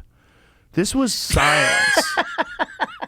I mean, I would tell my jokes to emptiness. And I don't even know if the people that were in the audience spoke English. Because it's a very Portuguese community out there. So there's a lot of people probably didn't even speak English. And this lady goes on. The lady and the guy both looked like they were the poster people for like bad parenting and alcohol abuse. And this guy I remember he had bad tattoos that he had covered up with bandanas. Oh. So he put like bandanas on his arm and you could see like the shitty tattoo poking out under the bandana. And the girl just looked sad. She was sad. I remember she had a snake on her butt. A snake tattoo on the cheek of her butt. It was a terrible snake, like a 5-year-old drew it. It was awful. Oh, it's so funny because it was so awful that you remember all of that shit. Yeah. You remember the details. I remember my first manager was Tony Camacho. Oh yeah, I know Tony. And he goes, "You want to do Is he still around?" He's like, I think he's like retired in Vegas or something. But he goes, you want to do this restaurant in Staten Island for $150? And I was psyched. It was a Friday. I'm like, I'm working on a Friday. I go there. I shit you not, Joe. The owner goes, look, man, I didn't want to do this. Okay. He goes, we don't have a mic. He goes, there's a Radio Shack down the block. You guys want to buy a mic? I'm not paying for it. I mean, I just got there, so he doesn't want to do it. He goes, I thought we should just get local guys to bring their family and friends. That's what I would have done. But Tony brought you guys. He goes, TV's on. TVs are on, dude. People are eating. They didn't even know there was a show. So it's like I was standing in the middle of a diner, like a restaurant. People are trying. I saw this one guy and this guy and his dad. They were just trying to enjoy chicken parm and like looking at the TV. And I'm like, yeah. So my grandmother, and they were just like, dude, I guess we're doing this. I mean, it was fucking brutal. And another weird one I did. Somebody gave me an address to do a show. And it was a private home, and they were having a party and they were watching a football game, and there was hors d'oeuvres, and I was in somebody's home. And she goes, we're ready for the show now. And I go, and all these adults sat on the couch in Indian style in the living room. And I just stood in front of a TV with an empty Corona bottle as a mic. But you want to know what? I fucking killed. Really? I killed on that one. Wow. Because, but I wanted to, you know those gigs where you want to leave? Yeah. Yeah. You know who Don Gavin is? Sure. Yeah. Don Gavin's a fucking master. He's a legend. He's one of the most underrated comedians in all of history. He's incredible. Yeah. And there's a joke about him where he showed up to a, I don't know who told me, but Burr, somebody told me that he showed up to an outdoor event. And he goes, yeah, I'm here to perform. Where am I performing? And the lady running it goes, you see that picnic table over there? He goes, that's where you're going to be. He goes, all right, cool, man. I'm just going to go to my car and get my props. And he left. That sounds like Don Gavin. He's like, all right, we get my props. Well, one of the things about Boston was there was a bunch of bookers, and they would book you in these little weird road gigs all around Boston. And sometimes they would be like that Brian Deary gig where they would just like try it the first time. Yeah. And you know, I was nobody, so I got those gigs. I got the gigs where they weren't proven gigs. They would just send me out. And so Mike Clark, who's a dear friend, who's Lenny Clark's brother, and Mike Clark, who's the best. He runs Giggles in Saugus, Massachusetts, and he managed guys and stuff. He's fucking great. And he had a gig at a fish restaurant. It was a seafood restaurant down the Cape. And so I drive all the way down there, do this gig. It's just me. It's a one-person show, right? Yeah. And I get there, and they explain to me that you're going to go on stage because this is a huge restaurant. And there was a place where they had a waiting room where people were waiting to be seated. I mean, it was like 150 people waiting to be seated, and the rest of the restaurant was huge. Yeah. So in this place, they had like drinks, and they'd sit and wait for their table to be ready. So I'd be on stage, and what I didn't realize until I was on stage was that the PA system, where they would announce whether or not your table was ready, was the same sound system as the comedy system. Oh, my God. So I'm in the middle of saying, so I say to my girlfriend, Johnson, party of 4, your table is ready. Johnson, party of 4. And I'm like, oh, no. So you'd be in the middle of a premise, and it would just completely cut off. But fortunately, the people thought it was funny that was happening. Yeah, you could use it. I was good enough at that point. I'd been doing comedy for like 2.5, 3 years, and it was good enough that I could make light of it. I was like, what the fuck have I signed up for? And the people were howling. They thought it was funny. But it was like, I would try to get through the punchlines quick because I was worried that the fucking PA system would kick in. Oh, that's great. And then like one time the PA system kicked in. I'm like, hold that thought. And they were laughing. That's great. And then it stopped. But I told Mike, he's like, what the fuck? And but like, you had to see, but you were at, like you said, you were at the level where you were able to use it to your advantage. Also, I was in a good mood. Like a lot back then, it was like, I wasn't that skilled. So it's like, you're clunky still. And so you have to catch yourself on a good day. You can handle almost anything. But on a shit day, like if I had just gotten in a fight with my girlfriend or something like that, and then I got there and I was angry or depressed or whatever, then it's not good. But that day I was smiling already when I got there, and then I was like, oh, it seems like a good crowd. And I got on stage and people were pretty friendly. It was like I was having fun. I love that when that happens. You kind of take a situation that's like not great, but you're in the mood. So you're like, let's go have a good time with this. Yeah, I had resigned myself to the fact that it was a hell gig, and also resigned myself to the fact that this was probably the last time they were ever going to have a gig there. Because Mike's gigs were always good. So he's like, pal, I don't know about this one. I just started out. You want to do it? I'm like, I'll do it. Like I would do anything. Like I would call them up. What do you got for me? That was the way it worked. There was several booking agents that you could call up, and you'd say, what do you got for me? And you'd break out a calendar and write some shit down on the calendar, and then they would give you directions over the phone. and you would write it down on a legal pad. Like I had like a yellow legal pad. You know, This was before MapQuest. Oh yeah, way before MapQuest. Everything was written down. I had a fucking map, and everything was written down on a piece of paper. And I remember I used to love that because I used to feel like almost like I was a hitman or something. Like I got a job. Like this is my job, and this is where I'm going. And it's all written down. And then I would take those pieces of paper. I had like a folder of all the different places. I had the directions already written out. Oh, that's cool. Yeah, I wish I still had that. I wish I still had that. Those are the things that mold us. There's this country club in Westchester called Sleepy Hollow, and it's one of the nicest golf courses it's one of the nicest golf courses in America. It's incredible. Like like you go there and you're like, this is fucking incredible. You look at the greens and the fairway. It's like you think you could be in Scotland, right? And they do something called, it's in Sleepy Hollow, New York, they do something called the Headless Horseman Award, where all these dudes go out on the golf course, they come back in, they shower, they smoke cigars, they eat, there's ice sculptures, and it's this big outdoor event, and they bring a comedian in to go and do it, and they give them like a couple $1,000s. So a buddy goes, hey, I can't do it this year. Do you want to do it? He goes, it's all dudes, it's all like, like 1%ers, they're all millionaire, billionaires. And he goes, they kind of like when you just roast or whatever. So the guy looks at my thing and he goes, do you think this would be something? I see your stuff. You seem like a regular comic. Like, are you sure you want to? And I'm like, I was young. I was like, $2,000. It's like, yeah, I'll do it. Fuck, $2,000. So he goes, bring a friend. So I bring a buddy. I bring Jason Lott. I brought, and I got him 1,000. So he goes up and he's fucking murdering. He's murdering. He's about to. I got to close the thing. It's all white chairs. It's like a fucking movie. It's all white chairs. I sculpt, and I said, are you going to talk about race? Because I was just like, I'm going to talk about. But he's going up there and he's throwing everything he's got, and they're going, one more joke. Then he does another joke. He's killing. One more joke. I mean, they didn't want to. I get on stage, and I remember they go, roast the guy. They go, here's one thing. His wife has got like big fake tits and all this and stuff. So just her name is Lindsay. All this stuff, right? So I go on stage. They loved. I immediately said something about him. I was like, if you knew it was his checking account, he wouldn't be fucking allowed. And they didn't even like that I was joking about him because they loved him so much. Dude, when I tell you this fucking plane, the nose went down. Joe, when I tell you if it was a dream of the worst, it was the opposite of if it was going into a mountain. So I remember I was making fun of Chris Christie at the time. And I'm shitting on Chris Christie. My buddy said he was in the back while I'm shitting on Chris Christie. They go, dude, they just threw him a $3,000 a plate dinner in South Carolina last week.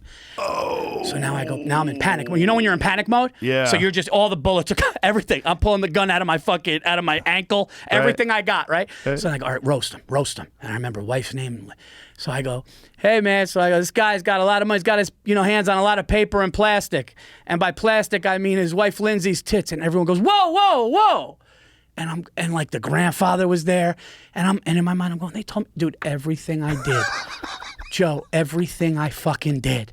I go, who's the golfer that hits it in the woods and acts like, I tried everything. It was so fucking bad that one of the old men go, all right. Like, all right. And I'm going, no, hold. And I said goodnight. Thank God I had the $2,000 in my back pocket because I probably wouldn't have got. I walked out the door into the parking lot. I texted Jason. I go, dude, I'm in the car. Wow. And we're just driving back in silence. And out of nowhere, he just goes, Paul, you're a great comic. I was fucking mortified, dude. It was the worst. How many years have you been doing it?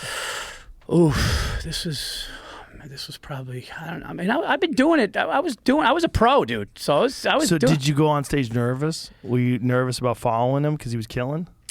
I was. He was killing. They were going one more joke, and he said some things I was gonna maybe use. Right. But like not. He did his thing. Right. So, and then I just got up there and just everything went wrong. And it was like if a director was going, guys, this is gonna be really bad for him. That's what it was, and that's one that you remember those, dude. Oh yeah. I mean, that one stuck. Yeah. That one fucking stuck, man. Those are good though. They're important for you because then you realize that can happen. You go, what did I do wrong? Why was I boring? Why was I unentertaining? How did I fuck that up? Isn't that horrible though? You just question, what could I have done? That's what happens. It's like, what could I have done? And I think sometimes,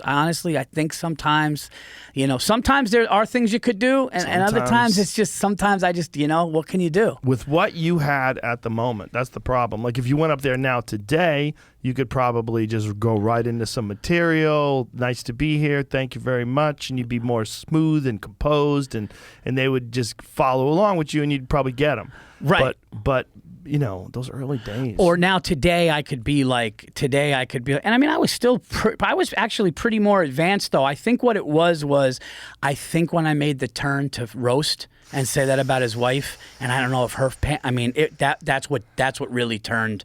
And then I'm making fun of a guy that they're raising money for. So it just was, you know, I mean, the only thing I didn't do was kick an old man that was there. It was really fucked up, man. Well, you can't make fun of Chris Christie. I mean, come on. I forgot what it was. I just said something about because he was at the time where he was doing those baseball games with his like gut, like his, his gunt, whatever it was. Yeah, it looked like he had 4 balls, like whatever. It's just so. But I don't even know if it was even about his appearance. I think it was just something about him balancing a butt. I forgot what the joke was, but I know that it was just, dude. That was one I'll never forget, man. It happens. But it's like it's an inexact science, and you have to learn it. You know, you have to learn what it is to be entertaining. You have to learn what it is to be a good comic. And then sometimes you just don't have the fucking material. Like, you have the desire, but your material's just not there yet, or, you know. For certain outdoor things, there are things that, but I learned from it. Like you said, if I did it now, it'd be different, because I learned. But there's things that suck while they're happening that are awesome later. Like this. Like, this story is great. It sucked while it was happening, but you have this great story now forever. Yeah.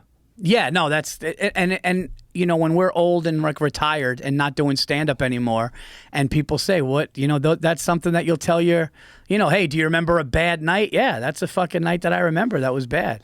They're important for comics to hear too, because a lot of comics have those and they think, oh my God, it's over. I'm never going to make it. I'm never going to get out of this. This is me now. I suck. I need to get a job. Yeah. And you realize, like, listen, these are obstacles. These obstacles are important. They teach. And some of my best sets that I've ever had and my best growing moments are after I bombed. Like, I bombed and then I had this, like, revelation, like, oh my God, I got to get my shit together. Like, either I'm slacking off or I'm not focused enough or whatever the fuck it is. I can't have that again. And so, Yeah, and you remember, like, the first heckler that fucked with you. The first heckler that scared you, because you're like, I've never had this interference, but then the next time you're like, oh, wait till the next. Now I know what to say to the next guy. Yeah. The next time somebody yells something. But remember how scary that is? Yeah, it's a brutal learning process. Stand-up comedy is one of the most brutal learning processes. I always say that bombing on stage is like sucking 1,000 dicks in front of your mother. But the difference is, there's probably somebody out there that wants to suck 1,000 dicks in front of his mom. Like, look at this, Mom. You made me do this. 99. But there's no one out there that wants to bomb. No.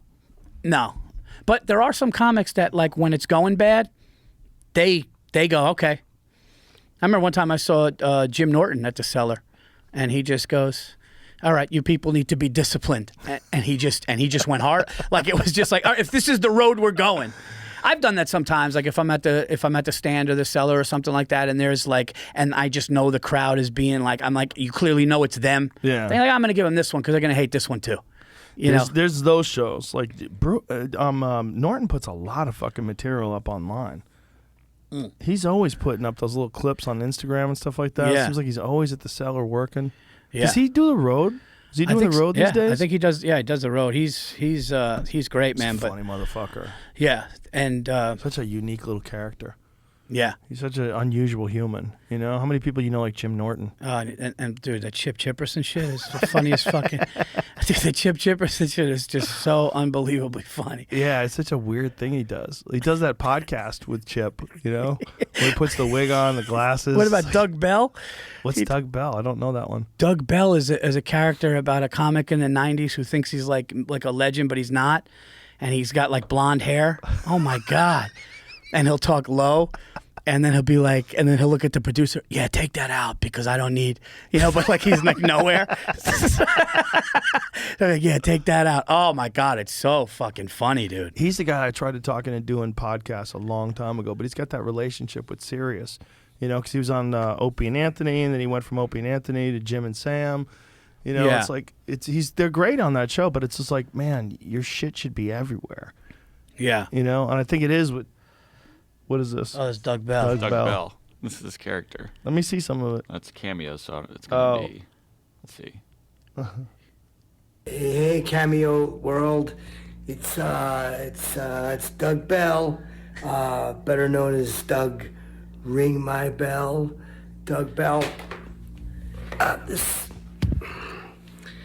cameo thing is it's crazy. Like, you know, you're off the scene for 7 years and you come back and everything's just crazy. But I'm the guy. I got a lot of really funny like show business stories. So if you got like a birthday, I'll give you like I got a million hilarious stories like for an anniversary or like if you get a birthday or like an anniversary or something.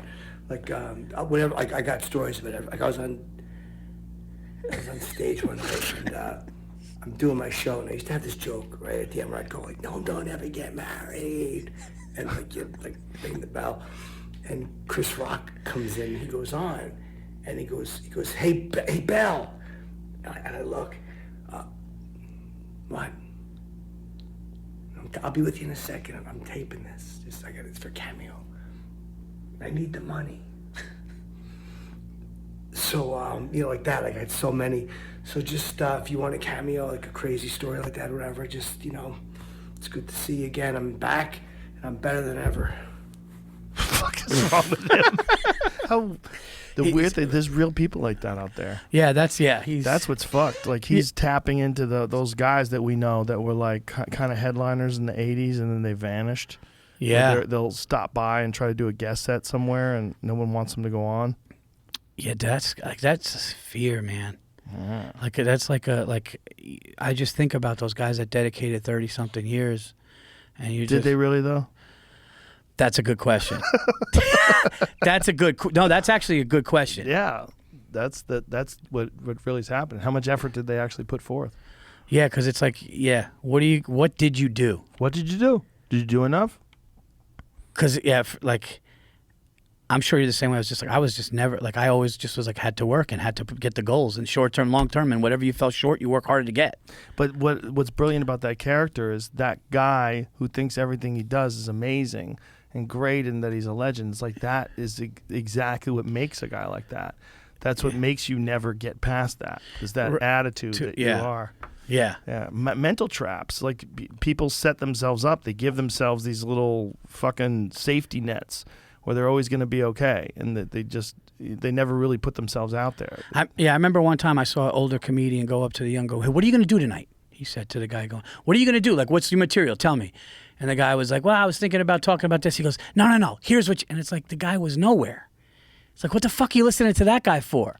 The guy was nowhere. Like, no, here's what you do. And it was like, it was for him. Right. It was for him to feel like he was somebody that, you know, should be heard and should be like listened to and respected, but he wasn't. Yeah, like he's an expert. Like he's an expert, but he wasn't. Right. Well, those are the type of people that start comedy classes. Yeah. Right? Yeah. Those are the weirdest ones. Like, I don't know any legit comic that teaches a comedy class. Do you? No. I mean, I'm sure they're out there. Maybe I don't know about them.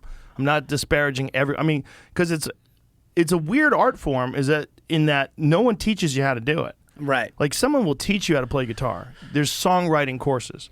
No one is going to teach you how to do stand-up. You do stand-up different than Jamie would do stand-up, different than this guy and that guy. Everybody does it differently. But it should be something like, I don't think a class can, and I'm not going to knock a guy making a living. If a guy's making a living because he's got some people in there giving him money and he's going to try to help with stage prep, whatever, I don't believe in it. I think you just got to go up there and you got to eat some shit and you got to go up there and kill and everything in between. Until, I think what it does do that's good is it gets people on stage. Like if you sign up for a comedy class and they say, hey, you're going to get up at the end of this class and the whole class is going to do 3 minutes, like at least they're getting you on stage and then maybe you go from that and do something else and you actually wind up becoming a comic. There's people that have started out in comedy classes and it was just like a little foot ladder. Just like get them over the top. Just get them up there. Yeah, just get them up there. And then once you get the bug, right? Yeah. I think one of the most valuable resources for stand-up is podcasts where people talk about stand-up. Like you just doing that. Like if a guy's an open micer and he hears this and he's thinking about doing comedy and he's like, oh, Paul VIrzi's funny. Let me listen to this podcast. And he hears your whole process and what you went through. There's value in that. Like that's where you learn about comedy other than actually doing it. Yeah. You can learn from people talking about it. Yeah, yeah, and also like people's process is different. Where I'm when you get evolved enough, you know it's a joke. Before I wouldn't. Right. Like the closer of my Netflix special, I was playing basketball with my son, and it was the first time that he challenged his father, challenged me verbally, and like chested up to me and fucking blushed, and he looked and he said, "Let's fucking," And when it happened, I just was like, oh my God. And then I got off and I remember going, oh my God, that's a bit. So I called my friends and I go, dude, you got to hear this. And I told Giannis and I told Bill, and Bill told me something. He goes, Andy Kindler and Conan O'Brien heard, and they're laughing. I'm going, I think it's a joke.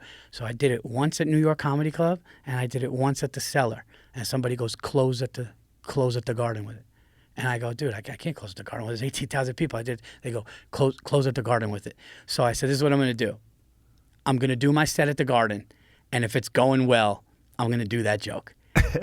I swear to God, Joe. And I'm on stage, and I'm having the opposite of what I had at that country club. Right. Like if I went to bed and dreamed, it was like, and they're there. And I see all these people, and it's amazing. And I just look up, and I see Patrick Ewing's thing on the Raptors, and I go, fuck it, I'm a Knicks fan. And I'm going, all right, guys, I'm going to let you go with a story about basketball and my son. And I did it, and the place fucking erupted, and it was the third time I ever did it. Wow. And the coolest thing is Burr got on stage, and he goes, how about VIrzi killing with new shit? Like he addressed it somehow, but it was the third time. But I knew when my son did that. That it was something that could be special on stage. Yeah. It was one of those.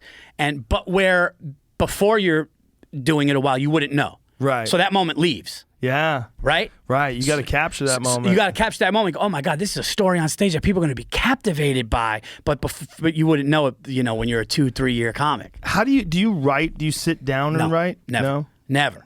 I can't. I don't know how guys are like, I open a notebook, on Thursday I can't do that, dude. I can't fucking. Plus, I wouldn't know where to, I just want to go and, if my wife and I get into something or something like that happens, then I'm like, oh, that's something, So have you ever tried to write things? I mean, no, not really. The only time I've actually sat and wrote was when someone's like, "Hey, can you submit some roast jokes?" Or, "Hey, can you send me some monologue jokes?" That's when I would have to do it. But I'm not geared like that. Maybe it means I'm not disciplined enough to. I just can't. But comedy doesn't come to me like that. Comedy comes to me in the shower. Right. Comedy comes to me when I'm laying in bed and I'm thinking about what happened during my day. That's when it hits me, and I'm like, oh, let me try that. Do you write your stuff down when that happens, or do you just keep it in your head? If I write it down, it's just the premise, kind of like the premise and one or two tags. Outline. Then I'll go on stage, or if I go at the Stand or the Cellar, and I'll just kind of fuck with it a little bit. Do you record your sets? Yes, now I do. Yeah. But do you record them on your phone? I record them on my phone, but it's hard to listen back to all of them. Yeah, but at least you have them. Right, if a moment happens, then I'm like, oh fuck, I got it. Yeah. What's the worst is when you don't. When a moment happens and you don't. It's the worst. Oh my God, when you did something at a club and you guys taped that, we're like, dude, we only taped the first set. You're like, no, dude, I said, and then you started, do you remember what I said? I know, that's the worst. I'm like, what part? And it was towards the end, and they say something else. You're like, no, not that one. It was something else. Like, fuck. And then you'd be driving home. Fuck, what was it? Well, you do an act you have amazing act outs. So it's like, what if you did an act out that an impromptu, right? And all of a sudden you don't have even the audio of it. So now you got to go did I? And then it's almost like maybe recreating that's not going to be what it was in the moment, right? Because you just went into something and you just had this amazing thing. I did if 2 fat Italians landed on the moon, and I do them. On the thing, and I had it, and I was like, wait, what did I say? Because I didn't know, and I had it, and I'm like, okay, now maybe I can do this. Yeah. Yeah, I think recording is great because you just never know. There's a guy named Mike Donovan who's a really hilarious comic in Boston, and he used to bring this is back when people had tape recorders. He'd bring an actual tape recorder on stage with him, and he said you should tape all your sets because you never know when you might just deviate. Just have an idea that comes out because there's a mindset that you have while you're doing stand-up that is very different. It's very different than any other mindset because you know that people are paying attention. It's like what we're talking about with ranting on a podcast. You know people are listening. So there's a mindset that's a very different. It's like if no one's listening, you're not going to get that mindset. Yeah. And sometimes the only way to get that is just put yourself out there on stage, and these ideas will come up, but you don't remember them. That's what's fucked. Even if it's really funny, you would say, "Well, I'm going to remember that," but you're not gonna. No, you're not going to remember. No. No, because you're in the. But I'm You're in a a trance. I'm a very defiant, competitive person. Very. So for me, if I'm the type that's like, I'm either gonna find it or I'm gonna get like I gotta get back on stage to get another moment like that. I have that very, very much so. Yeah, like I don't like somebody I don't like anybody getting the best of me where I can't retaliate. You know, no, I'm sorry. You gonna say? No. Yeah, dude. I got. You remember that movie Uncut Gems? Yeah. Great movie. Fucking wild movie. I'm in there with my brother. These kids in like their early 30s, late 20s were kicking my seat. Dude, and they just kept doing it. And I was like trying to let it go. I was just trying to let it go, right? And so they leave. My room, the movie's ruined. And I did one of these, you know, like when somebody does it, you kind of do one of these. But they just like, and I could tell, and I hear them like giggling and stuff. So we leave the movie, and I see them laughing, looking at me. And this is just my personality in life. And I see my brother. I give my brother a hug. I say, "I love you, man. I'll see you later." And these dudes get in a truck, and I start following them because I had to get it out. I had to get it out, dude. So I'm following these fucking guys the wrong direction from my house on a highway. And I'm going, what am I doing? There's 4 of them. What the fuck am I doing? Right? And they turned into this like alley, and I turned into the alley, and there was a Taco Bell, and they just got on the drive-through line, and now I'm behind them, and I'm on a drive-through line at Taco Bell. And I'm going, I got to do something, but I'm going, there's 4 of them. What the fuck am I doing here? Right? So I go, I got to scare them. I got to do something. So they get their food and they park. And I said something to the lady. I go, did they say anything about me? Like, and I ended up ordering a taco and a soda because I was there. I had to, right? And I just sat there. I just fucking sat there while they ate and I ate. And the whole time I'm going, I have to fucking let them know that they ruined my movie. I need to scare them. I need to do something to fucking scare them. But there was 4 of them. It made no sense. But then they did get scared, and they circled around, and they went in the line again. And then I kind of started to go in the line, and I looked at them, and they were petrified. And then I realized, I said, Paul, you have 2 children at home and a wife, and you're 40-something years old, and I followed them 35 minutes. I followed him 35 fucking minutes, dude. And as I'm driving, I'm going, what is fucking wrong with you? But I had to at least something. Does that make any something? I know what I did was stupid and doesn't. Right. But something. I needed to do something, and I tried to figure it out. I talked to people about it, and it was like, no. My wife's like, that's who I am. So if I'm doing something on stage, bombing, or if I do something where somebody gets the best, I get to find. I got to come back and do something. I don't know why that story reminded me of it, but that's how I am. I don't like when somebody gets the best of me, or a set gets the best of me, or a crowd gets the best of me. I get it, but don't do that. No, dude. People were like people said to me, like, dude, you followed like 28-year-olds for a long time, and then bought a fucking taco and just sat there. Like it's ridiculous. Yeah. You know. But yeah, so my wife wasn't. Yeah. I know that feeling though. The feeling of being fucked with at a movie theater is a very unusual feeling. When someone's kicking your chair or talking shit or they're behind you and just they're being loud. fucked with any time though. Yeah. Like being fucked with. Yeah. When somebody's intentionally fucking with you and they don't know you, and I don't know why I did that, but I had to do it. Like I had to do that. I wanted some way for them to know that like what they did was like they can't just get away with it. Yeah. You know, I don't know why. Don't do that again. I know. It's a good way to die. And there was 4 of them. I could have got hurt. For sure. Yeah. Yeah, you could have got killed. Yeah, when people don't know what your intentions are and you're following them around, that's a recipe for disaster. Yeah. Don't do that, Paul. No, I know. It's a stupid. It's a weird way to end a podcast. It's a. Yeah, I don't know. As soon as we were talking about that, like, getting the best of something or doing a set and not getting it right and then wanting to get right back on stage and you don't write it down and you want to get right back and do it. I just thought of that. I just thought of that, Don't like, ever do that again. that guy was kicking my seat and he was laughing and it ruined my movie. It ruined the movie and it was a great performance by Adam Sandler. Yeah, it sucks too because if you watch it again, it's not going to be the same. No, it That's actually. the problem with fucking movie theaters, man. That's why I love watching movies at home. Yeah. It's so much better. I love when they started, during COVID, they started streaming movies right away, like on HBO Max and on, iTunes. You can get it right away. Yeah. Like while I was out in the movie theater, I'm like, thank you. This is what I've been asking for forever. It's just too risky. I mean, it's only happened to me a few times where people were talking in the movie theater. You had to tell them to shut the fuck up, but it's enough that it's so frustrating. Some people will talk full blast. Some people do that at a comedy club. Some guy last night at the Vulcan in the front row just talking full volume. It's like, Jesus, some people just suck. Yeah, but you know what bothers me? You know what I should have done? I should have just turned around. And I should have said, dude, stop kicking my fucking seat. But he was doing it in this like really passive aggressive way where like after I did that, it was like lower and like, but yeah, movie theaters, anytime they always sit near you. Mm-hmm. And I don't like being around people, dude. That's why my house is far away. I don't like being around people, dude. I want to be away in the woods, man. I'm a country kid now. Yeah.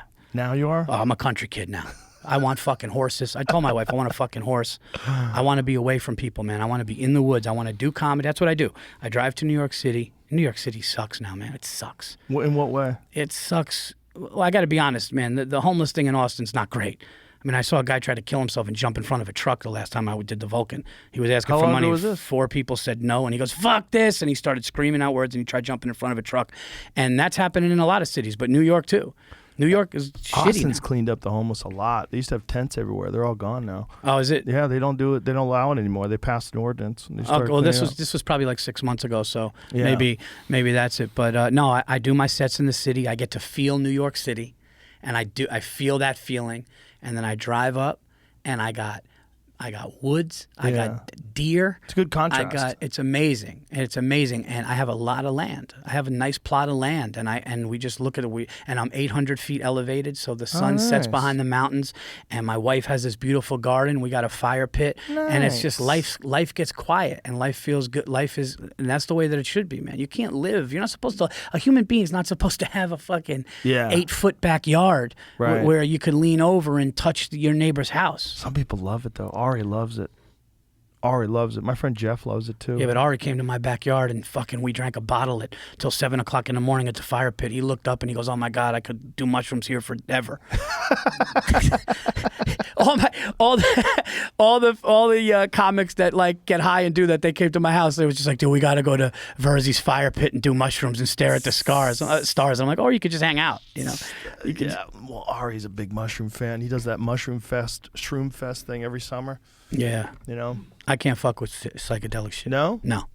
Well, because it'll put me in a place. yeah, if you already get panic attacks and get weird, marijuana, probably not good for you either. No, sometimes an edible will relax me. Yeah? And I'll be cool with that because I almost look at it like a Xanax. Low volume? You know? Yeah, dude, give me a Xanax and 3 vodkas. That's what I like. Really? Yeah. It doesn't Xanax, isn't that addictive?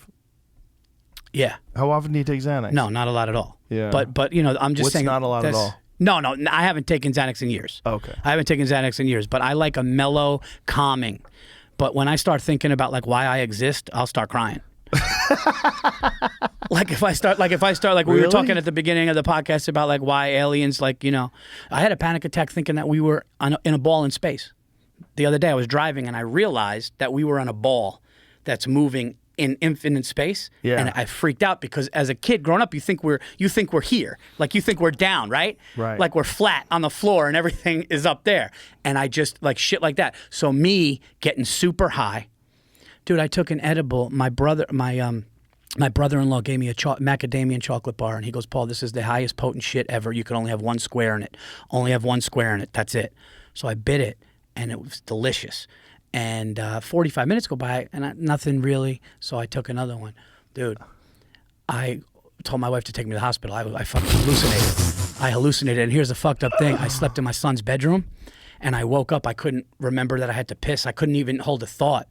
And he's got Darth Vader, Star Wars all around. He got a fucking goldfish this big. The water was going in it. And then I thought I heard two elderly, like Latino men whispering, conspiring against me outside. Like I thought I heard like the water sound into the fish tank was turning into, I called she goes, you just got to sleep this off, dude. And I said, I'm not doing it no more. I can't do it. I can't fuck with it. Dude. I don't know how you guys do it. How do you guys do much? Like the mental discipline to understand. Like I would think I'm never coming out of it. I would think I'm going to lose my fucking mind. I would have a full-fledged panic attack. I don't know how you guys. I don't think it's for everybody. No, it's definitely not for me. But if you only took that little bit of pot, maybe you'd been all right. It's every story that's bad about edibles starts with, I don't feel shit. You know, and then you take a second This one. ain't shit, right? Yeah, At 40, but I think what gets people is the 45-minute kick in. Because you almost an hour goes by and you're watching a movie, you don't feel any different. Yeah. And you don't realize it's just starting to make its way into your bloodstream. Balls off, dude. Yeah. And it fucks you up. And like some people embrace it. Yeah, I like it. You like it, huh? I like being paranoid. You do? Yeah, I like it. I like it. I think it's good for you. But let me ask you a question. Being paranoid or are you afraid? Yeah. Yeah, I like it. I think it's good sometimes to have that vulnerable feeling to just puts things into perspective. Like, because you are vulnerable. Life is crazy. We are in space. So many things don't make sense. And then sometimes I think that's good for you. Like, I don't like confidence-inspiring drugs. Like, I would not be a good person on amphetamines and stuff like that, the ones that make you think like you're the king of the world. I don't think those are my thing. My thing is just I like to freak out a little bit. Yeah, that's why. I think we should all be a little paranoid. Like, life is very unpredictable and wild, and it doesn't really make sense. And you could just decide that it makes sense because it's always been this way. And you could settle into what it is and think that it's there's structure to it. And I get up in the morning, I have my cup of coffee. Like, there's no structure. This is wild. This life is madness, and it's random, and it's chaotic, and it's not going to last. Yeah, well, I don't want. I don't like thinking like that. I like thinking like that. You like thinking like that? Yeah. No, I like it. It's good for me. It makes me appreciate the things that are here. And when I come out of it, I always feel, like I'm learned something about myself. Are you spiritual? Do you believe in God, or do you believe in something? That's a weird question, right? The problem with spiritual, it's tied down to like too many people that are annoying. Like, that word has been attached to guys who wear wooden beads and talk nonsense because they're trying to get laid. You know what I mean? Well, like cult leaders and shit. Spiritual. They're just talking. I'm spiritual. I'm not religious, but I'm spiritual. I think it's very possible there's something greater than us that's running this whole thing. I think in some sort of a weird way. I think it's just what we think of as us, as just being a human being. The energy that it is of being a human being is a very complex energy. And what it means to be alive is very strange, very strange. And you're a part of some massive process of billions of other similar organisms who are all have their own hopes and dreams and ideas and desires, and they're all moving towards a certain direction. And all of it is moving together. You just can't see it because you're in the middle of it. But as a superorganism, as one gigantic race of beings, we're all moving in a general direction. And that's what I like about getting high, is that I can put things into perspective, and it humbles me. Yeah. I believe in something, and I believe in putting things out into the universe that come back. And I've had, not to turn this into that, but I've had things answered that I've asked. So you think God's looking out for you? I think something is. I think something is, man. And a lot of things that I've put out there and I've asked for and I believe in, and I've gotten senses and feelings and whatever it is, whatever people want to say, and people, whatever, this and that. But yeah, I do. I think if you think that way, it can benefit you. It may be true. It may be true that something's looking out for you, but I do believe that if you think that way, it can benefit you. Yeah, and I think that there's a lot of the things that Jim Carrey said when he was like, when you put things out there or you kind of talk it into existence and say it, something, You know, I don't know if it's some force, but there's some power to that. Maybe even if it's something that motivates you to get there, or even if it's something that comes in subconsciously to you in order to get that end result and get that final goal. But when you say that, you know, I said some of the shit that I was going to do. And that's when, you know, some people are like, oh, yeah, but I said it and I meant it. And I was, and you know, I was a guy that was looked over and I was like, no, it's coming, you know, and it's always, and it's never going to not be that way, but because that's you know, what I do and who I am. But when I say something, I feel something, and I ask for it. All right. I believe you. Paul VIrzi, don't follow anybody home anymore. I know, man. You're a cool motherfucker. I appreciate you. Thank you very much for being dude, here, I man. appreciate you for having me. It was a lot man. of fun. Thank My you, pleasure. man. Tell everybody your special, where they get it, what it's called. Guys, my special right now is streaming on Netflix. It's called Nocturnal Admissions. And thank everybody for the kind reviews. The VIrzi Effect podcast. I co-host the Anything Better podcast with Bill Burr. I will be at San Diego American Comedy Company. I love that club. That's a great club. I'll be there tomorrow through Saturday. And I got... Look at that smiling fuck. How much makeup did they put on you? Jesus Christ. A lot, yeah. Who are you? I got... What have you done with Paul VIrzi? Yeah, I will be also in Rosemont, Zanies. You been to that? Yes. Yeah. The Chicago one. That one outside of Chicago. It's like just outside. Yes, just outside. Yeah. That's a great club. I'll be there the 22nd, 23rd. I'm also going to Michigan in the middle of July. You go to paulvirzi.com for all my dates. And, dude, I really appreciate you having me on. My pleasure, brother. Seriously, it was great man. to talk to Seriously. you. I really enjoyed it. We'll do it again. Appreciate it. Paul VIrzi, everybody. Good night. Bye-bye.